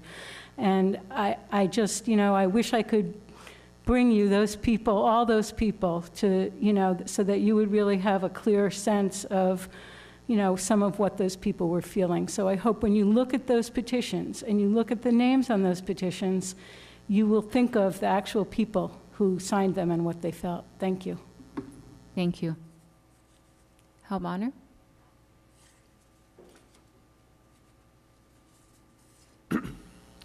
Well, with Pacificans for Highway 1 Alternatives, of course, you've heard from me before on this same subject. There's so much to say, but let me focus on the city manager's report.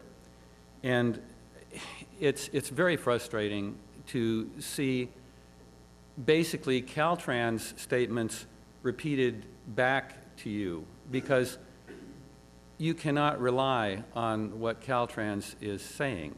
I think that's what Leo was trying to say earlier, that the governor's office had a major report done about Caltrans, and Caltrans is under incredible fire from all quarters in the state because they are terrible with public contact. They are terrible with a lot of things. You cannot trust them to do the right thing for Pacifica.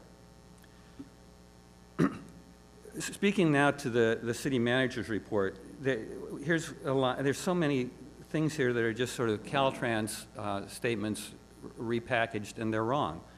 It says, last summer, the environmental impact study process that considered all the alternatives was complete.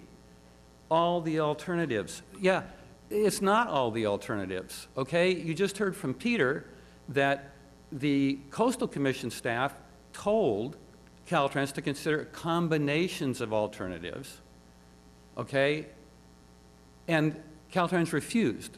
They considered only certain alternatives that they thought they wanted to bring up so that they could hold up straw men to actually choose the particular alternatives that they wanted, okay? Another line, which is sort of a subset of that, one of the alternatives, this is the city manager's report again, one of the alternatives considered was increasing school bus service. Increasing school bus service. I think most of you folks know that there is no school bus service in Pacifica. How can they say they're going to be thinking about increasing school bus service? In fact, they only studied Valimar School. okay? They didn't study the remainder of the schools in Pacifica, which half the people in town that spoke to Caltrans said, it's all the schools that are involved. Caltrans did not study that, okay? I asked Caltrans through a Public Records Act request, what did you actually study about Valamar School and the school bus service? And they came back with a thick pile of documents, which was not about school buses at all, but it was about Samtrans service. So, in fact, even though they said they studied school bus service, they didn't even study what they said they studied, okay? Read the draft environmental impact report. You will see that they discounted and threw out so many alternatives without even thinking about them. Thank you, Hal. Stan Zeven, Leo Leon, and Sam Casillas. Hi, my name's Stan Zeven. I live in Lindemar, and I'm also a PH1A member. 2 quick comments about the petition. The first one is getting those 1,200 signatures was easy. The second thing I'd like to say about that is the number of people that were thanking us for doing this. The third thing I would like to say is we've been going about this backwards. We are the senior partner here, not Caltrans. We're the ones that invite them in, and yet we seem to be being pulled by their strings. What I would like to suggest is that perhaps we should hire our own consultant to do an alternative study and find out what there might be legitimate alternatives besides. I certainly have respect for all the alternatives that the people are coming up with, but I wouldn't mind hearing from one other professional besides Caltrans. Their record isn't that great. So basically, that's all I have to say. Hire a consultant. Let's get a second opinion. Thank you. Thank you. Leo Leon, followed by Sam Casillas and Cynthia Kaufman. Thank you, Madam Mayor Pro Tem. I'm going to give you some details, not all of them because there's too many. We give our own public forums since the city has not had them. Pacificans for Highway 1 Alternatives has already performed our own forums for the public. I want you to get this picture in your mind. The proposed widening for Highway 1 between the Moose Lodge and south of Rockaway Beach Fassler is 148 feet wide. Right now, the roadway is 64 feet wide. Now, the final environmental impact report says the footprint of the proposed roadway has been minimized in order to reduce the right-of-way acquisition and to avoid impacts to sensitive biological resource habitats and potential impacts to businesses. Now, 64 feet to 148 feet. Even if you added 2 lanes, and most people are under the misimpression that we're only adding 1 lane in each direction, 24 feet. 24 and 64 is 80. I'm sorry, 64 and 24 is 84. So, I'm sorry, 64 and 24 is 84. So. It's good. Keep going. I'm sorry. 88. We got it. So what I'm saying is, you take the overage, and it's approximately 60 feet that's left over that's not in the highway widening. It's very interesting. So when you look and see what they're going to do, they're going to widen Highway 1 from Fassler Avenue, Rockaway Beach, all the way to San Marlo Way, 40 to 50 feet. Now, what does that do? It takes the intersection of Highway 1 all the way to Old County Road, and it takes away existing businesses that, I guess, provide employment and parking and highway frontage and places where politicians put signs. And that's going to be gone. And you look at Mooney's Memorial Garden, which is on the garden tour every year, that's going to be gone. The highway actually widens 50 to 70 feet at that point. 50 to 70 feet. And I'm not even going to talk about the retaining walls. The one on the west side is 1,200 feet long. The one on the east side between the church and Pacifica Lumber is 640 feet long, 14 feet wide. We've got a 24-foot high retaining wall north of the west side of Reina Del Mar, going towards the Moose Lodge. And that's just some of the things that's going on. So imagine 50 feet on the east side of the highway disappearing. Thank you, Leo. It's not acceptable. Thank you. Sam Casillas, followed by Cynthia Kaufman and Michelle Coxon, or? Hi, yeah. I commend the City Council for wanting to have public meetings, but again, I think we really need to be careful with that and saying that we want the experts that come in being Caltrans. We do need other folks that can help us look at alternatives to come in.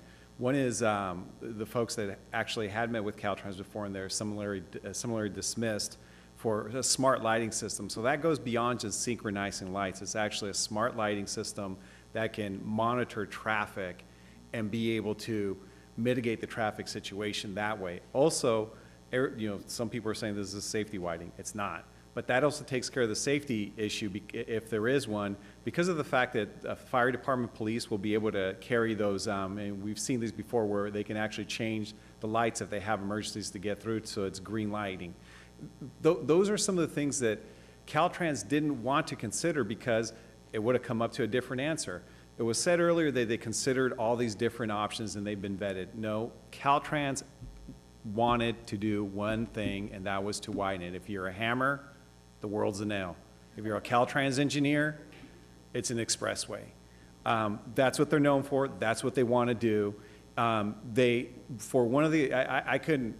Common sense dictates that if you look at some of these things, like when they talked about being able to underground Highway 1 at Reina Del Mar, which is where the traffic issue is, well, if you have most of the traffic going under there, why do you need to build a pedestrian overpass at the same time? You're not going to have that much traffic.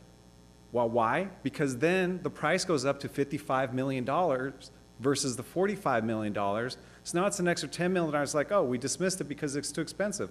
Well, why do you need that pedestrian overpass? The second thing is roundabouts, which personally is my favorite option. But again, they're saying that that would have a more of a negative impact, environmental impact on the highway than would widening it.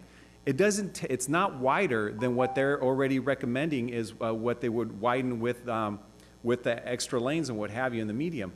So why would the roundabouts that only extend on either side be more of an environmental impact than what they're doing?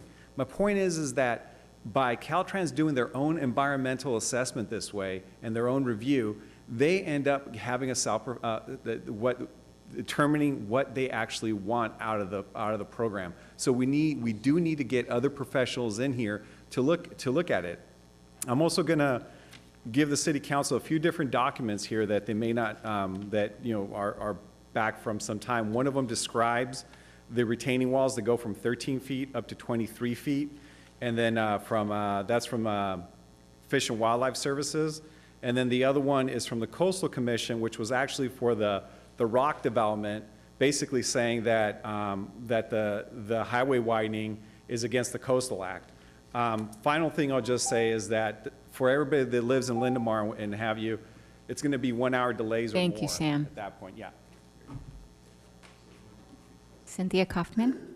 Hi, thank you. I really, really appreciate your listening to us. And I want to say that I really appreciate the questions that you all just asked, because one of the things that's been so concerning about this is, as a couple people have said, is that it feels like this is Caltrans project and that the City Council has sort of sat back and said, well, we'll just wait till we see what happens with Caltrans. So, particularly Councilmember Degree, when you were asking, so when do we get to vote on this? I mean, I just think it's really important. And Mike, your question about, when do we get to talk about, the alternatives? I mean, the point is, up until this point, this has been Caltrans's project, and Caltrans has held their public meetings on it. So I want to be really clear and restate. I know you don't want us to repeat too much, but just to restate that what we're really looking for are not public hearings where we get to hear from Caltrans again why their thing is the best thing. What we want is for the City Council to hire a traffic engineer to really seriously look at alternatives. And one thing I just wanted to add to this is that some people say, well, traffic is just always going to get worse, isn't it? Well, it turns out that vehicle miles traveled in the country country and actually in California peaked in, I believe it was 1999. So it's not the case that the traffic is always going to get worse and worse and worse. We're actually going through a major societal transition towards less individual driving, more carpooling, more buses, more walking, and I really appreciate the fact that Len is working on the walking, the pedestrians and the bicycles.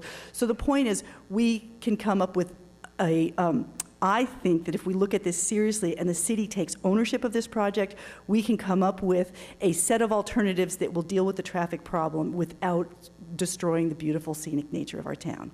Thank you. Oh, I'm sorry, one more quick thing I wanted to say. The safety thing really bothers me. I know you guys haven't said it, but a lot of people think Caltrans did not design this as a safety project. I have an 11-year-old who crosses that highway with her bicycle.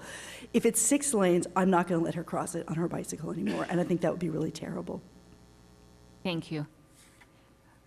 Okay. Michelle Coxon, followed by Claudia Reinhardt and Judy Borland.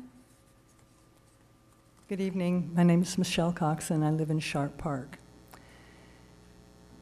There's a perception that we have congestion on Highway 1 for that 1.3 miles that warrants millions of dollars and years of destruction to save approximately 7 minutes of commute time, according to Caltrans.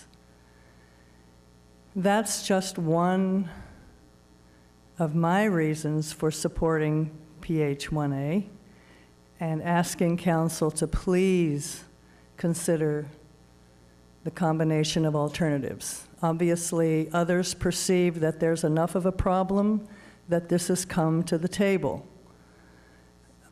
I counter that with the 580, 680, 880 corridor in the East Bay is congestion. What we have here is a slowdown. I travel through that corridor often, as do everyone else, and it can be frustrating at times, but it is nothing compared to what other municipalities are experiencing. And frankly, I would be horrified to see a freeway through our beautiful town that will bottleneck at both ends, that will have sound walls, that will have retaining walls, that will be the width of a football field, going right through our downtown, because that is our main street. So I just really appeal to you to open your minds, look at this logically, unemotionally. Thank you. Thank you. Claudia Reinhardt, followed by Judy Borland and Ron Makel. Hello, I am Claudia Reinhardt, and first of all, I want to thank you for participating in Earth Day. That was a wonderful event we all had, and thank you for your participation. You may not believe this, but when Pacifica was incorporated, I was just barely 1 year old. I know it's hard to believe. And I don't know when they built the freeway, but I moved here in 1999 from San Francisco. And we have lots of gridlock and busy streets and slowdowns and commute time's a mess, and it's life in the big city. Well, Pacific is not a big city, and I understand how people don't like it, having to slow down, and takes longer, take a half hour, sometimes longer if there's an accident to get from Manor area down to Lindemar. To me, one of the probably the only thing I don't like about Pacifica, even though I love Pacifica, the only thing I don't like is the fact that there's a freeway running down it right now. And if I was around and old enough to make a difference back in the day when it was decided to do it, I would have said, no, don't do that. That's crazy. I think it's terrible. We speed through it 45 to 55 miles an hour. And this is our town.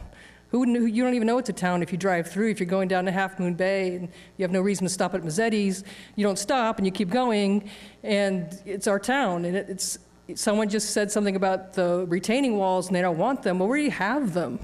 I live on Luneta and Mawona, 1 block off of Oceana, and I leave my house every day, and the first thing I see when I leave my house going west is a whole cement wall and a big fence, and I can hear the cars, and there's litter against the fence, and So as far as I'm concerned, Caltrans is, walls and litter and weeds, and that's what Caltrans means to me. And I wouldn't want to do business with them if we didn't have to, and I was really glad to hear that you have a choice, that if you really don't like what's going to be proposed and you can't, they give you whatever options and you don't like any of them, you can say, take your money. We don't need to take your money. We don't have to do it. And I didn't realize that you can do that. And I haven't been around long enough or paying attention long enough to know that it's been years in the making. We finally got the money, blah, blah, blah. I don't care. I'd rather have Pacifica be a beautiful city than have these big retaining walls and people really unhappy and destroy the ocean and all that stuff.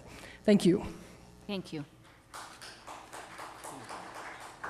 Judy Borland, Ron Makel, and the last card I have so far is Betty, orange jacket. Hi, thank you for this opportunity. I really appreciate it. And I've waited since my 43-year-old was in grammar school to have this opportunity to speak on this issue, because that's when the discussion started at Valamar School in their cafeteria there. I also want to say that I support a combination of Highway 1 alternatives. I know there's a problem. I feel really bad for people who are really unhappy with their commute, even though they bought their house where they bought their house. But at any rate, I commuted to and from UC Medical Center in San Francisco for 37 years in a month. I met my van pool in Lindemar every day, to and from. So I left Fairway Park, where I live, went to Lindemar, and I could count the times going in both directions, total, on one hand, that I was late in 37 years in 1 month from Lindemar. It usually took us about 25 minutes to get to work in the morning. I don't really understand what this huge issue is. I've lived in Pacifica for almost 39 years on October 1st. Because my children went to Valamar, they crossed that highway from Fairway Park at Moose Lodge. That was before the little overpass, or the little trail to the light. It isn't a question of if, it's a question of when a child is going to die crossing that highway. All children are precious. They have to be protected. This just is not acceptable. Thank you. Thank you. Ron Makel? Good evening, Ron Makel. Here I am again. I came up to speak for two reasons. One, on the highway. The first one was I wanted to have the opportunity to speak after somebody besides Todd Schlesinger. So that was one. At any rate, is he here? Todd, are you out there? But at any rate, on the highway issue, I want to really thank a lot of the people who have come up here and spoken. They really made a lot of good points, and I hope that they've enlightened you, as our leadership here, to realize that we don't want to turn the Autobahn Pacifica, like in Germany, these big Autobahns for cars that zip on by. Let's not Autobahn Pacifica, please.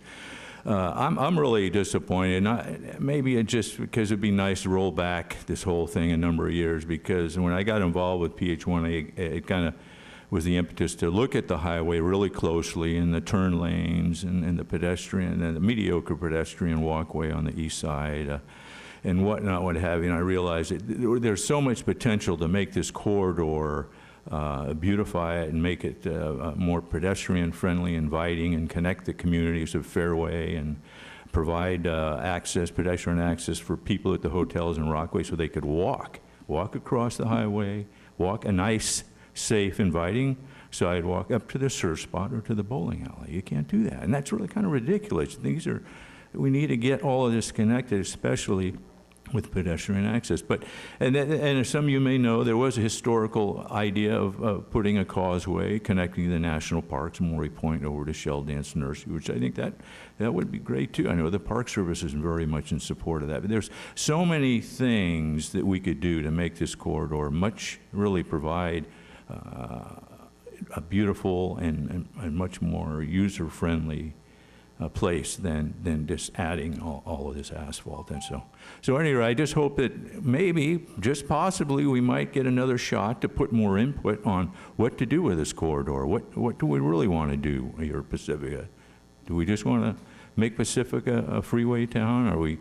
Is the city of Pacifica going to write a book called A Freeway Runs Through It, you know? Is that what we want? No, I don't think so. But at any rate, I just want to put that in there. And again, I thank you all for all your effort, and good evening. Thank you. I'm Betty Montague, and I much care about the environment, and I don't want to see like the Mildred Owen Memorial Garden destroyed. She started the police performances. I definitely don't want Mr. Mooney's garden destroyed, which commemorates and honors the ones, 9/11/01, where, so many lives went, but he's put a lot of work into it, a lot of people didn't. But my main concern personally is pedestrian safety. Like on April 17th, Crespi and Highway 1, I saw a young boy, 12 years old, get hit and break his ankle. Driver was responsible and stayed at Alpha 8, but he was almost to the curb, and he almost got hit. He got hit. And it's dangerous enough now trying to cross streets. I've had my own close encounters, personally not injured. I think the thing to do, I go for the smart system of lights. I go for pedestrian overpasses or underpasses to keep, so the traffic going north-south can just keep going straight through, and then other ones could go on the other side and they could do different ways of doing it. I think there should be overpasses, underpasses at every intersection or heavy traffic people want to cross. Like that's what's wrong with the Devil's Slide deal. I haven't been there yet because there should be a pedestrian overpass or something. I could think of other places. Overpasses where the traffic, where pedestrians, bicyclists, and other people in strollers, wheelchairs, that they don't have to worry about getting hit by a car. I'm a scuba diver. I don't do it now because I'm 40 anymore. I felt much more comfortable swimming with sharks in the tropics. I've never had no problems with sharks whatsoever, even big hammerheads. So please don't cave into Caltrans. Don't make this in LA. If you want to have that, go down to LA. This ain't LA. Don't cave in. Thank you. Thank you. Cindy Abbott.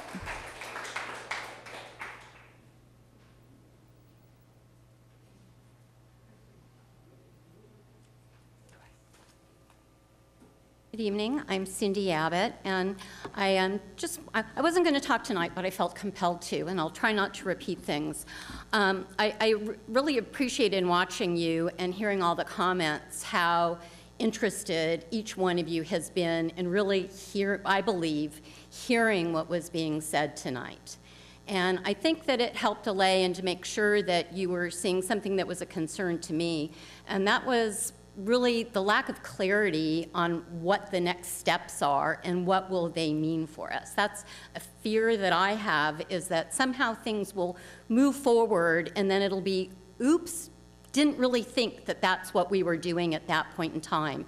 So I hope that we really, really understand that at any time that monies are requested, that it's very clear what that might be and what is the point of not turning back. I guess you could turn back, but making that commitment to doing something, I want to make sure that we're really clear about what Pacifica is committing to. And I think what I heard tonight and what I'm also asking is really making sure that we've looked at a multiple set of options, not just one solution. It's clear, and it was just said, you can't construct your way out of rush hour traffic. If that was the case, there wouldn't be rush hour traffic, because certainly we've paved over so many parts of the community.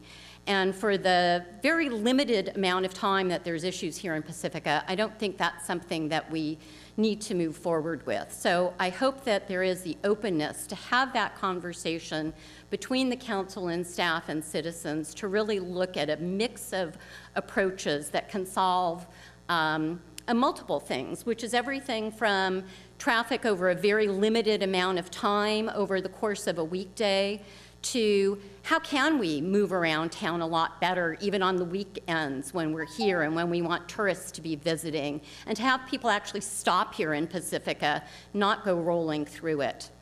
And I think that really I'm looking for an innovative approach and to not move forward with a fear of losing funding. You know, Pacifica has the opportunity to get funding, and I could see the tendency is to reach out and to grab that ring on the carousel. But, you know, what's being looked at these days in transportation is innovative approaches that reduce greenhouse gases and make a livable community. So I'm pretty sure that here in this town, a project can be put together that will get funding, and it will really achieve what we want to see happen for Pacifica. Thanks. Thank you very much. I have one more card. Joyce Masala? I'm sorry. Joyce. Joyce Masola, 5003 Palmetto. I just want to say that the city's always talking about getting more tourists while widening the highway certainly won't do that. Thank you. That's the last card I have, so if anybody else would like to speak, please get a card up to me quickly. And if not, I'm going to bring it back to council for comment. Okay, I'm closing public comment, and we're bringing it back to council. Councilmember Degree. I really appreciate everybody being here. I was mayor in 2010, and Caltrans did send a notice that we would be having a scoping meeting in about 5 days. So I did say no to that, and we had it, I think it was 2 or 3 weeks later. My concern, which I did mention to the city manager, was that the report looks like it's been smooth going and great collaboration between Transit Authority, Caltrans, and the city. And being the institutional memory sitting here, I certainly know that that has not been the case. I also started Googling. I'm a 21st century nut, and it concerns me that it's 2014, past the first decade. So I've been Googling around since 2010 at least, or maybe it was 2011. What possibilities are there out there for congestion management? And I was very happy to find this thing about not synchronized lights. That's a 20th century. It works great on Ocean Beach, if you've tried that. It's more than that. It involves possibly 3 things: something in the street itself, satellite, and radio control. So those 3 things go to make a much more comprehensive ability for the intelligent lights to respond to a moving car. So that was the first thing I found, and having lived rather long, I'm not going to say how long, but anyway, I realized that you can hear wonderful things, and science is also my background, so you can hear wonderful things, but that doesn't mean that they're operative right now. So in the Googling around, I found an email from somebody, I believe it was Norway or Denmark, and I thought, what the heck? So I just said, is this something that's doable, or is this theory? And the response immediately was, oh, it's doable, but your hard part is going to be to find somebody to do it. So I thought, okay, now I know how to, slim down my search. And I did find the first one that came up within 2 weeks was InSync, which I think I've mentioned before. Some of you may have heard about it. And it's well worth going on their website. It's very exciting. And later on, I also discovered that the bigger company called Siemens does it. I haven't trudged out to both of them myself to sit and get a presentation from them, but I am encouraging the city of Pacifica to do so. So there are 21st century alternatives, and I have read a little bit. It's been really busy, and I haven't read totally, and I did sign up for a trip to Sacramento on the 22nd and 23rd to hear what's going on in this state regarding transportation, and there is a huge shift, and that quote is legitimate quote, that Caltrans does a lot of things in the 20th century, and that it was quite impressive what I read about the 21st century. And I have to say, too, in Googling around, I Google any transportation site I can find anywhere in the United States, in particular because I don't want to find out something in Germany or China and can't do it here. So there really is a lot going on, and I really do encourage us to pursue that, and to the point of maybe invest.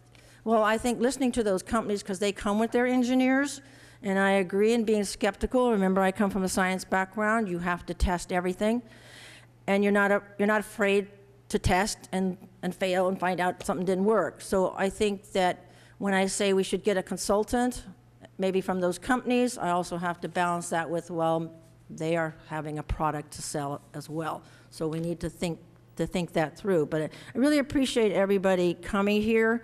It's always been my opinion that a freeway or a highway widened is going to really mess up our economy big time, plus also change the whole character of our city. So I really appreciate all the hard work you're doing. It is difficult in the 21st century somehow to reach everybody, and even with a newspaper in town and a TV and blogs and stuff, it's very difficult to reach people. And so all that footwork, I deeply appreciate that. And so it's a kind of an exciting time. We are in the 21st century.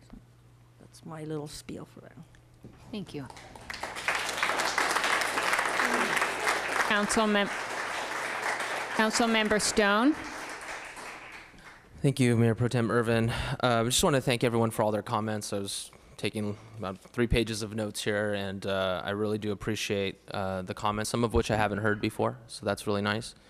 And I appreciated the staff report as well, because this is a long-running project. I mean, this iteration was 1995 when this began, but there was talks about it before.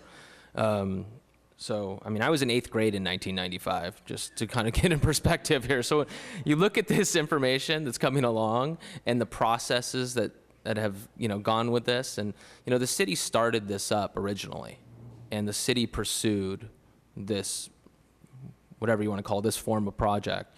And it's gone through many forms and processes. And any large infrastructure project, whether it's this widening or a roundabout or grade separation, is going to take a long, long time. And I think what happens with these, I mean, same thing, the tunnel. I mean, gosh, when that vote happened, I was in high school as well. And these things take a long time to come to fruition. And I think what happens sometimes, whatever it may be, is that people come into the process at a certain point thinking, whoa, where did this start? Where did this begin? And why are we doing this? And I think the history is very important, because no matter what the city decides or the public wants, or however this shakes out eventually, it's going to take a long, long time to get whatever that final product is, if there is a final product. Okay, and so I do think too, with these projects in the history, there's a lot of information that's not known. I did hear a lot of comments that, in my reading of the EIR, aren't exactly, not what I read in there. So I wouldn't say that those are, those are things that are included in the project, including like the sound walls, for instance. And in my reading of the EIR, it says that noise mitigation will not be included, is not recommended in the project. And there's other things. And so I think we owe it to the community to really get all the information out here, or that's in this project, and get it out into the community. This has been, like I said, since this has been going on such a long time, I really want to know, and I've wanted to know this since, I remember when I was running for city council in 2010, I've been saying the same thing because we're in the same spot, which is I would like to hear what people think about the project after knowing all the proper information. That's what I really want to know. And so I think what we should do, and I know this is just an information item only, so we're not going to have any action on this, but what maybe we can agendize for another meeting if the council thinks it's a good idea is to talk about having some informational meetings about the actual project, alternatives, all of that stuff, because I think there's still a lot of education that needs to be done about the project, so we can hear the proper opinions of people. That's my opinion.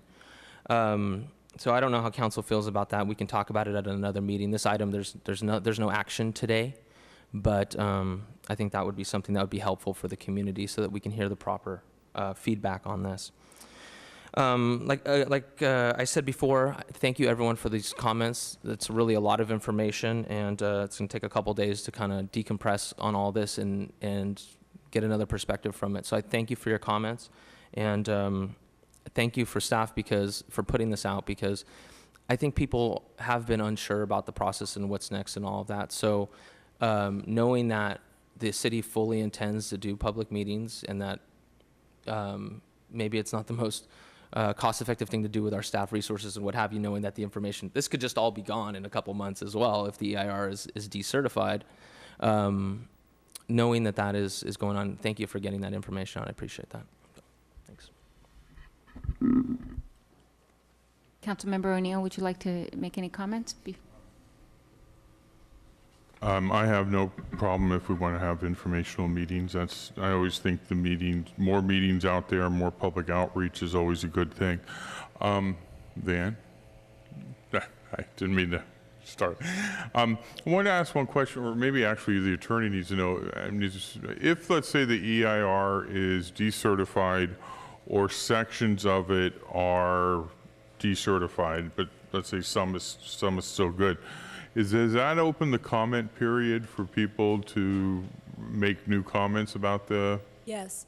Yes, because Caltrans would have to go through a very similar process that they went through originally, somewhat modified, but essentially they would have to reanalyze the environmental impacts, prepare another written document, put that document out for public circulation, and then hold a hearing or hearings to get public input. Okay, then they also do the written comment part? Yes. Okay, I wanted to ask that. Thank you. I am in support of having some sort of outreach to the community.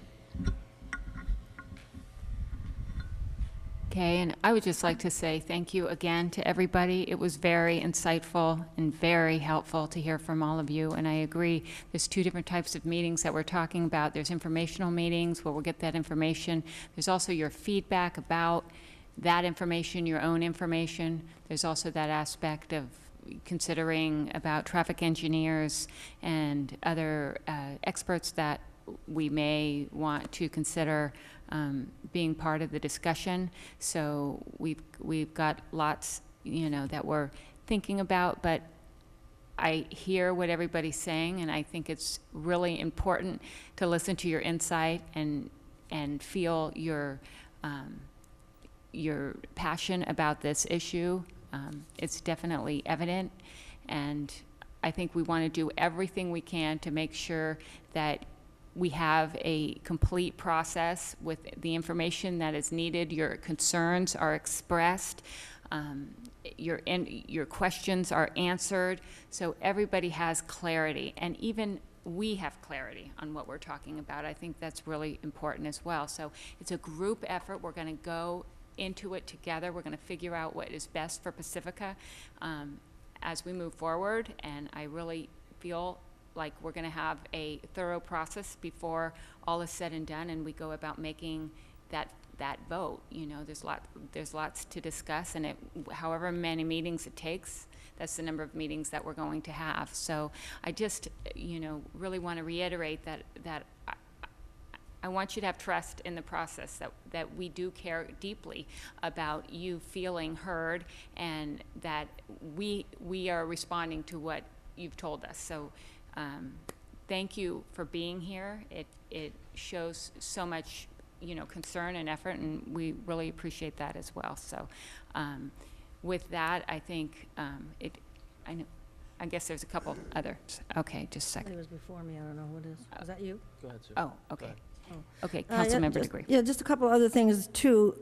I think that we haven't mentioned that's important because we have a new city manager and a very lean staff and a lean budget, that one of the considerations that we're trying to watch pacing, and it's difficult and worrisome for me, for example, and I'm sure for others, in that pacing is that we don't lose the opportunity to have our point of view expressed well.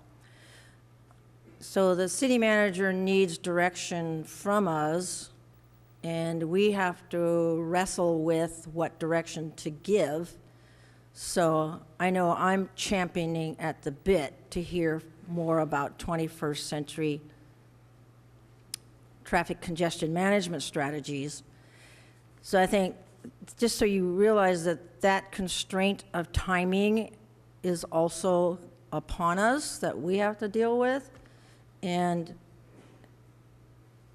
it's a toughie one, and I've been pretty clear to both the city manager and the city attorney that in the pacing, if in the pacing that we be advised well enough as a council whether we need to hop on this super fast, moderately fast, or tempo fast, because we don't want to miss that opportunity for public choice, public expression to teach us. So I think I made that clear, I don't know, but I just think I wanted to say that sits there too, and I'm all for having agendized, not a rehash of things that we've already heard. I mean, I've been through all those scoping meetings. I think what I want and what others that I've heard tonight want is not a rehash of what's already been determined, but a fresh look at who are we, what do we want to be, and how do we do it, which is somewhat what the Economic Development Committee is also doing at the same time, but this is a very focused. So anyway, I just wanted to get that out so it's clear to all of us. Thank you. Councilmember Stone. Thank you for letting me talk a second time. I just wanted to ask if maybe somebody from the PHA group could email me. You used the phrase combination of alternatives, and I'd just love to understand a little bit more about what that is. So if anyone's able to email me, I'd love to hear. Thanks. Okay. So with that, I think I'm going to move on to the next item. You want to take a 5-minute break while they clear the room? Okay, we're going to take a 5-minute break while everybody stretches or gets their things. Thank you. Do you have something, Betty? So does she have her card, or what is she? Bring it up here. Did you want to speak? Or? She already did speak. Yeah.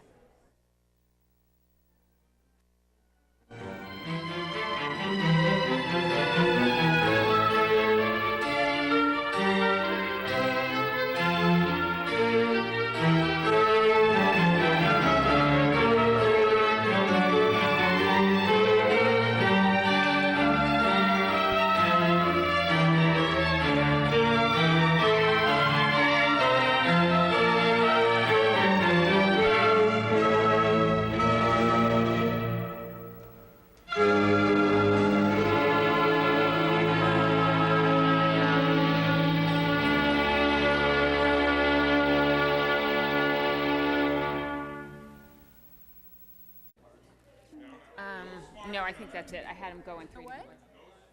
Oh. It's looking very serious. Okay, I'm going to reconvene the meeting. Thank you. This brings us to item 7, the 4th of July report. If I can have a staff report, please. Good evening, Mayor Pro Tem Irvin and council members. I'm here to give you an update on the 2013 4th of July fireworks report. As you know, early in 2013, the city convened a fireworks task force committee that was charged with looking at alternatives for the use of safe and sane fireworks on our beaches. The committee brought some recommendations forward to the city council at a meeting held on June 10th of 2013.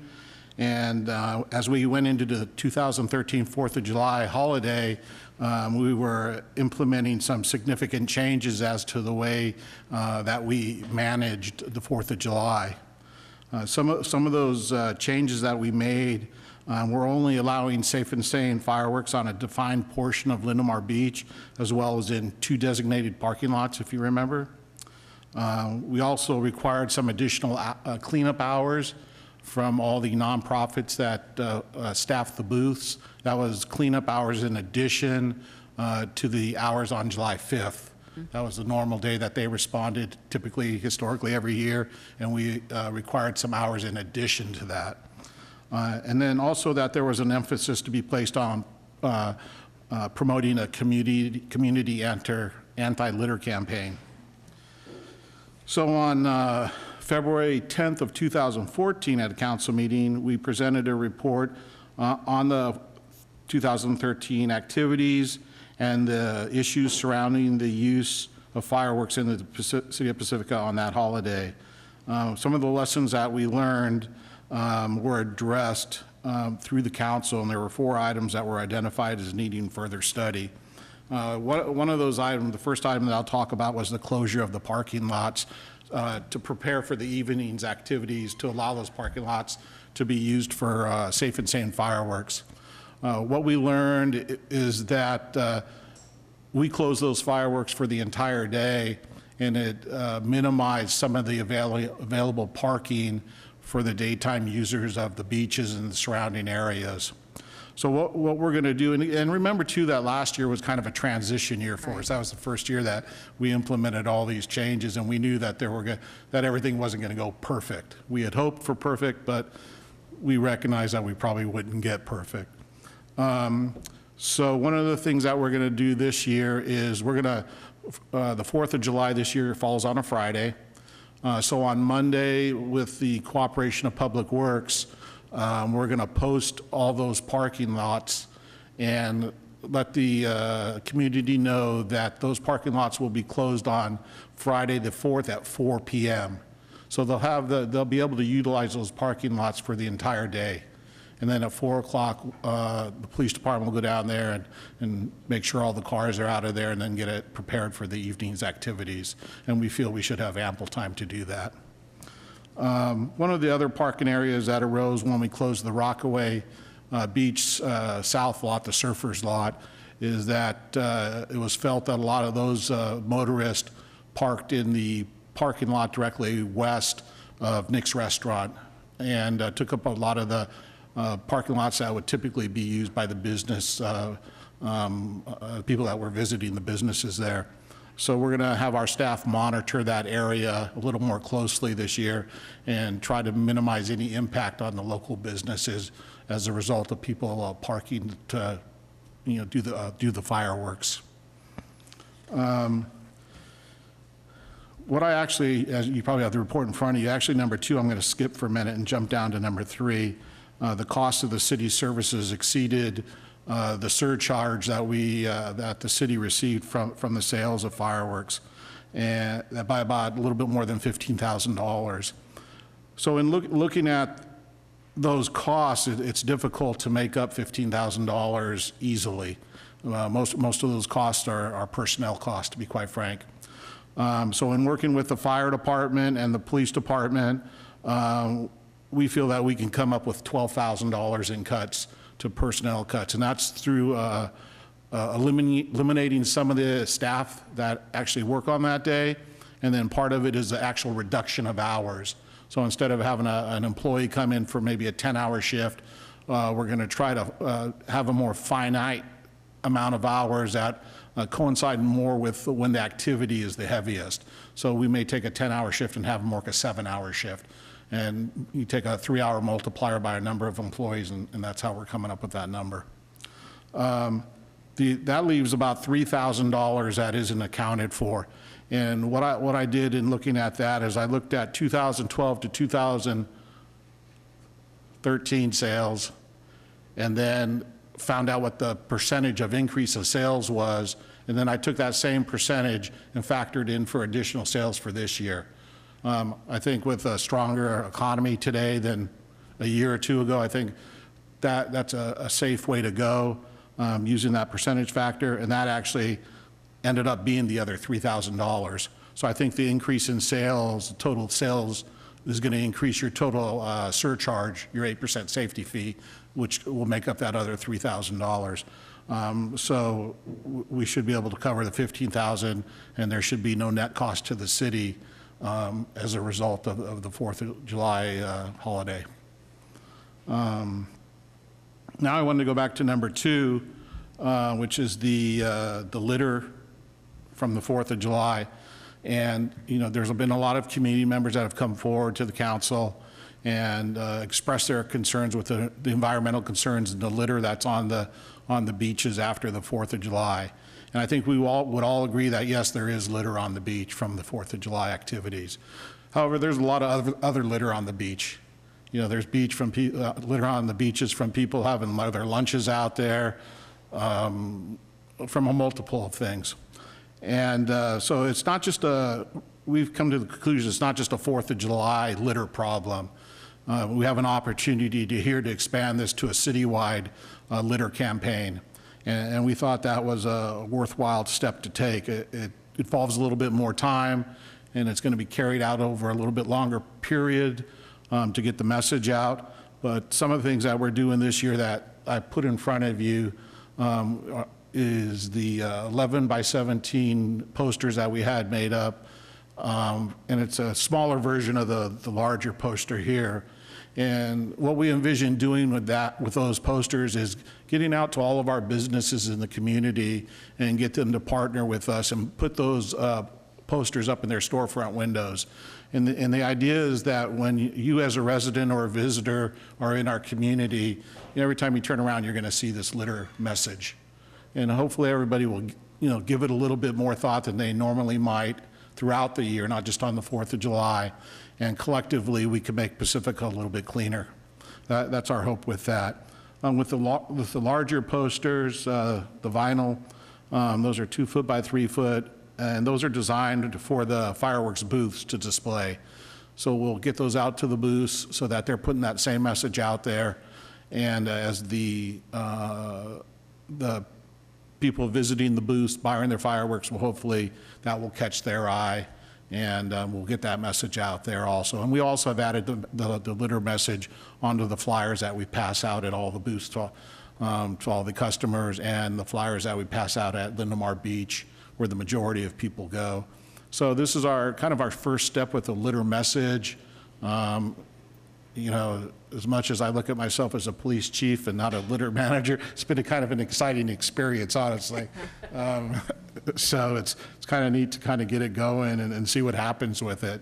And I think I'd be remiss if I didn't say that Recology partnered with us, Recology of the Coast, and they didn't even hesitate. They stepped right up to the plate, and they funded the posters and the vinyls. So I'd like to make sure that they get credit for their support of the program. I think it's a great match, Recology and litter. Also, I think it's important to know too that TNT Fireworks and Public Works have supported us in the 4th of July holiday. TNT has provided, last year already, started providing additional trash receptacles. We got an extra dipsty dumpster and additional garbage cans on the beaches. And Public Works supplied extra staffing to empty those garbage cans more frequently during that holiday itself. So they were getting emptied during the day, so hopefully we wouldn't have overflowing garbage cans by the morning time. At least that's what our intent was. So I think that took care of the 3 major items that we were looking at. We had talked about a potential social host ordinance regarding fireworks, and we had agreed that staff would look at that, and staff is looking at that. So we're not too far away from it. We don't know whether it's something that will work or not at this point. It's something that we'll look at and develop that, and we'll pass that through the city attorney's office to see if it has any teeth to it. And we want to make sure that it's a good ordinance for the community, and it's something that's enforceable if we decide to go that route. So we're going to continue to work on the ordinance, the social host ordinance, in regards to fireworks. And with that, if you have any questions, I'd be happy to answer them for you. Thank you very much. Councilmember O'Neill? Hi, I just wanted to commend you guys because I remember when we were all thinking about this back in the police station conference room, and it looks really good. Well, I just wanted to kind of ask a question is I've actually had a couple complaints about one guy has actually offered to buy the garbage can. When we put the sign up somewhere, will we have a garbage can at least reasonably close, or that's probably not your purview, right? Well, I can't control the receptacles in the shopping centers. I would hope that the shopping centers are laid out in such a manner where they have adequate receptacles available for the visitors. I was kind of thinking more like a bus stop. If we have a sign there and there's a bus stop, is it possible to get garbage cans there? And then also specifically the one near Park Mall on Terra Nova. And then also Roberts Road, I've had complaints about that, so. I've just made eye contact with Van Ocampo. He's coming up to the podium. He can probably comment on this for us. Eye contact, wow. Good job. Very alert employee. Yes, sir. He even tied his tie more than me. Only for you, Mike. Your question is? Oh, okay, I'm sorry. Basically, more garbage cans. I've had some complaints about garbage and litter, and I was thinking if we put a sign here, can we have a garbage can kind of near it? Specifically, I was thinking there's a bus stop on Terra Nova by Park Mall heading east, and then also along Roberts Road, because the kids all hang out there and smoke cigarettes and do whatever else they do on Roberts Road, looking at the beach, studying nature. Is possible to get some garbage cans up there? Yes, it is possible, but I just wanted to know that, excuse me, for trash cans adjacent to or near bus stops, especially if there's a bus shelter in it, the maintenance of the maintenance or the emptying of the trash can, as well as the cleaning of the shelter, is handled by San Fran's themselves. They go on a regular schedule. Oh, really? There is no shelter at this one. It's just a bus stop. Well, if we're going to put a trash can there, then we'll have to coordinate that with Recology to make sure that, it gets emptied either way. Okay. And then Roberts Road?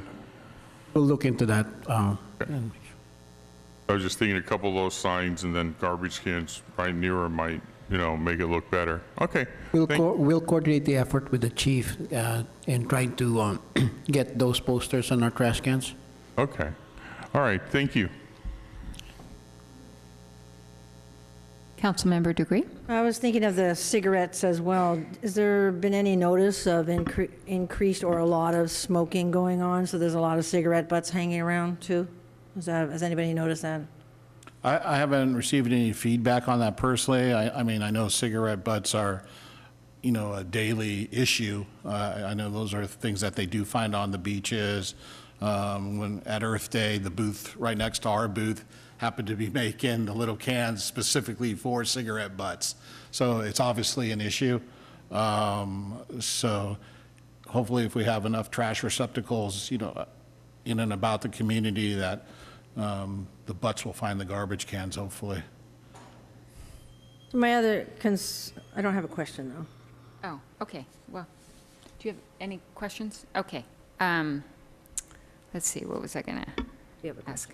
I had a couple, just in terms of staffing. I know that you had talked about that the fire department, they were looking at staffing cuts in administrative, not first responders. Correct. But you have a little more difficulty not cutting into the police staffing. And so just being that it's on a Friday this year, I was a little concerned about the staffing, but you're feeling pretty confident that the cuts aren't going to affect the...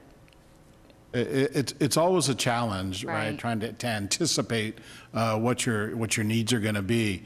One can look at it that it's on a Friday, so it makes for an extended holiday weekend, and a lot of family and folks go out of town for those longer weekends. They go to the lake, those types of camping, those types of things. So some years, a Friday or a Saturday, 4th of July, can be quieter than if it was occurring during the middle of the week when folks have to go to work the next day. So, you know, the hours that we're cutting back, the one thing that I want to just have you feel comfortable with is the fire department cutbacks are not from the first line responders. So those are more administrative education cutbacks. Okay. From our end, you know, we tend to handle more calls than the fire department does on the 4th of July, just to the sheer number of calls. So that's why we can't cut our staffing by whole staff numbers. You know, we still need the staffing, and in fact, we augment our staffing with other officers from other cities.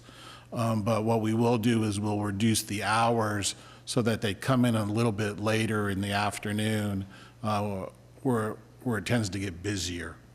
And we're going to try that. You know, we're trying to be cooperative to the community needs and to making the program work. So this is our effort in trying to do that. Again, this is the second year of kind of this new way of the 4th of July. And, you know, there were some issues that came up last year that we're hopefully we'll do a better job this year. So as we go forward each year, hopefully we continue to do a better job with it. That's our goal anyway. Okay. So on the 5th of July, don't yell at me if we were short-staffed for 3 hours. Right. I know, it's a tough one. In terms of the litter campaign, thank you very much to both you, Recology, the City of Pacifica Police Department, and also I'm sure the Beach Coalition probably has been really active in helping with our litter campaign as well. I was just wondering, is it more the carrot or a stick approach? But sometimes I think about the fact that how often do we penalize people who litter? I guess you go back to the whole staffing issue that we can't go around finding people, but is there like a fine for littering that is enacted, and is that ever enforced, and is that anything we should be looking at? It's not something that we enforce very frequently. Right. But there are codes on the books. If somebody discards something from a vehicle, a cigarette, a banana peel, apple core, anything like that, they can be cited for a violation. Just your standard littering in general, they can be cited and arrested for that. It's not the type of thing where you take them to jail. It's a citation and they have to appear in court. So there are those codes on the books. We don't get a lot of them because you have to on-view that activity. So it can't be the type of thing where, you know, Mr. Jones told me that this happened. Somebody has to on-view it happening or be willing to go testify against somebody. So we're a little restrained in that avenue. But they can be, to answer your question, they can be cited. Okay, fair enough. Thank you. I don't see any more questions here, so I'll bring it to the public. Does anybody have a comment to make? No cards? So I'll bring it back to council. You want a motion, right? No? This is just accepting. That's a motion. That's a motion. That's what I thought it was, yeah. Oh, okay. I'm sorry. I just have a comment. Okay. Councilmember Degree? Just to make sure, this is a for-profit for the companies. Is there one company or 2 companies? I know TNT is one of them. Do we have 2 at this point? There's 2 companies. There's TNT and Phantom. TNT, I think, supplies 13 of the booths, and Phantom supplies 2 of the booths. Okay, so I just will feel comfortable if you tell me that we're monitoring carefully the balance where for-profit entities are doing their fair share because the Public Works is taking more time, police and fire. I just want to keep an eye on the fact that if a city didn't have it, they wouldn't have sales. Right. And I would just like to say, and when we had the task force committee, that TNT always had a representative in the audience. Obviously, there's a benefit to them, you know, as a business. But with that being said, they've in all the years that I've worked with them, have been very responsive to our needs. Years ago, they funded the ATV that we have at the police department that gets us up and down the beach. You know, prior to Recology stepping forward for the funding on the flyers, which is, I think, is a great match, TNT was ready to step forward and entertain funding those things for us. They supplied extra garbage cans last year, so they paid for those costs. I think they have stepped up to the plate and attempted to do their share, if you will. So with that being said, I've had a good experience with them. Phantom does their good partnership too? I've had less experience with Phantom. You know, they haven't showed up at the meetings on a regular basis. In fact, I think I've seen the rep maybe twice total in my tenure at the police department. They've been very cooperative in the couple times that I have met with them, but they're not a regular. You But know, are every council they meeting. as supportive and helpful? I mean, because they're making a profit too. It isn't just TNT that's. Phantom hasn't shown me that they're not supportive. You know, they have been supportive in the times that I've talked to them, but I've never really asked them for a lot, to be quite frank. So I haven't seen them as being non-supportive. I just want to. Well, keep it in mind. All done? Councilmember Stone? Thank you. And I just want to say thank you to the chief and the rest of your team that worked on this. And thank you to the city manager for the recommendation to handle it internally. It seemed like that worked out very well. I appreciate that. And I just want to make a motion that we accept the report for the 2014 4th of July holiday. I'll second it, but I just wanted to kind of respond to a degree.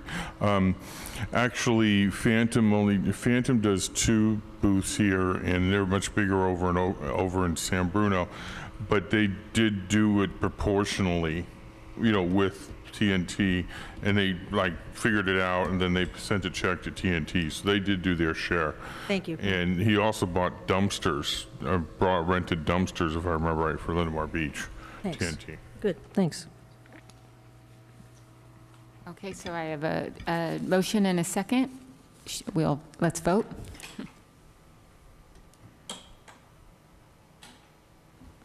And that passes 4-0. Thanks, Chief.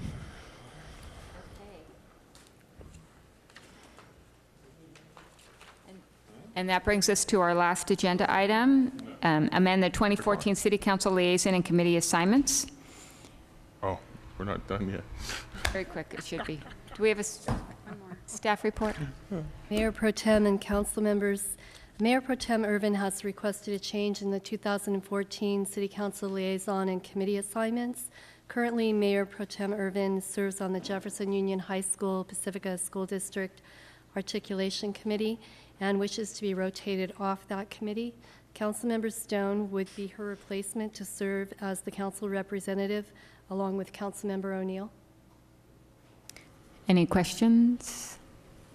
Can I just add something to that? We had a little conversation because I noticed Karen has a pretty large schedule on there, so I offered to put that forward. And just for the record, she wasn't asking to get off the committee, but I offered that, you know, I would like to lighten your load if possible, because I work in town. It's easy for me to get there during the day. She works in South San Francisco, and so after a couple times saying, no, it'll be easier for you, she said, okay, fine. So that's how that came about. Thank you, it was much appreciated. Do we need to vote? Pardon me? Do we need to vote? Any other questions? Do we have a motion? We need Any a other motion. questions? Any public comment? Oh, yeah. I'll bring it back to council. Okay, do I have a I motion? make a motion that Karen not be on the committee and Len take over. Second? All right, let's Yep. vote. Do I have a second? Okay, Sue seconded it. right. And that passes 4-0. Okay, and with that, I'd like to adjourn the meeting in the memory of former city employee Betty Nichols. Betty passed away on February 10th in Santa Rosa. She was 83 years old. Betty began working for the city of Pacifica in 1968. She had begun her career here working as a secretary to the Director of Public Works.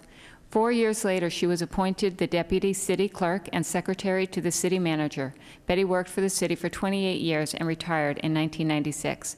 For her many years of service and dedication to the City of Pacifica, we adjourn this meeting.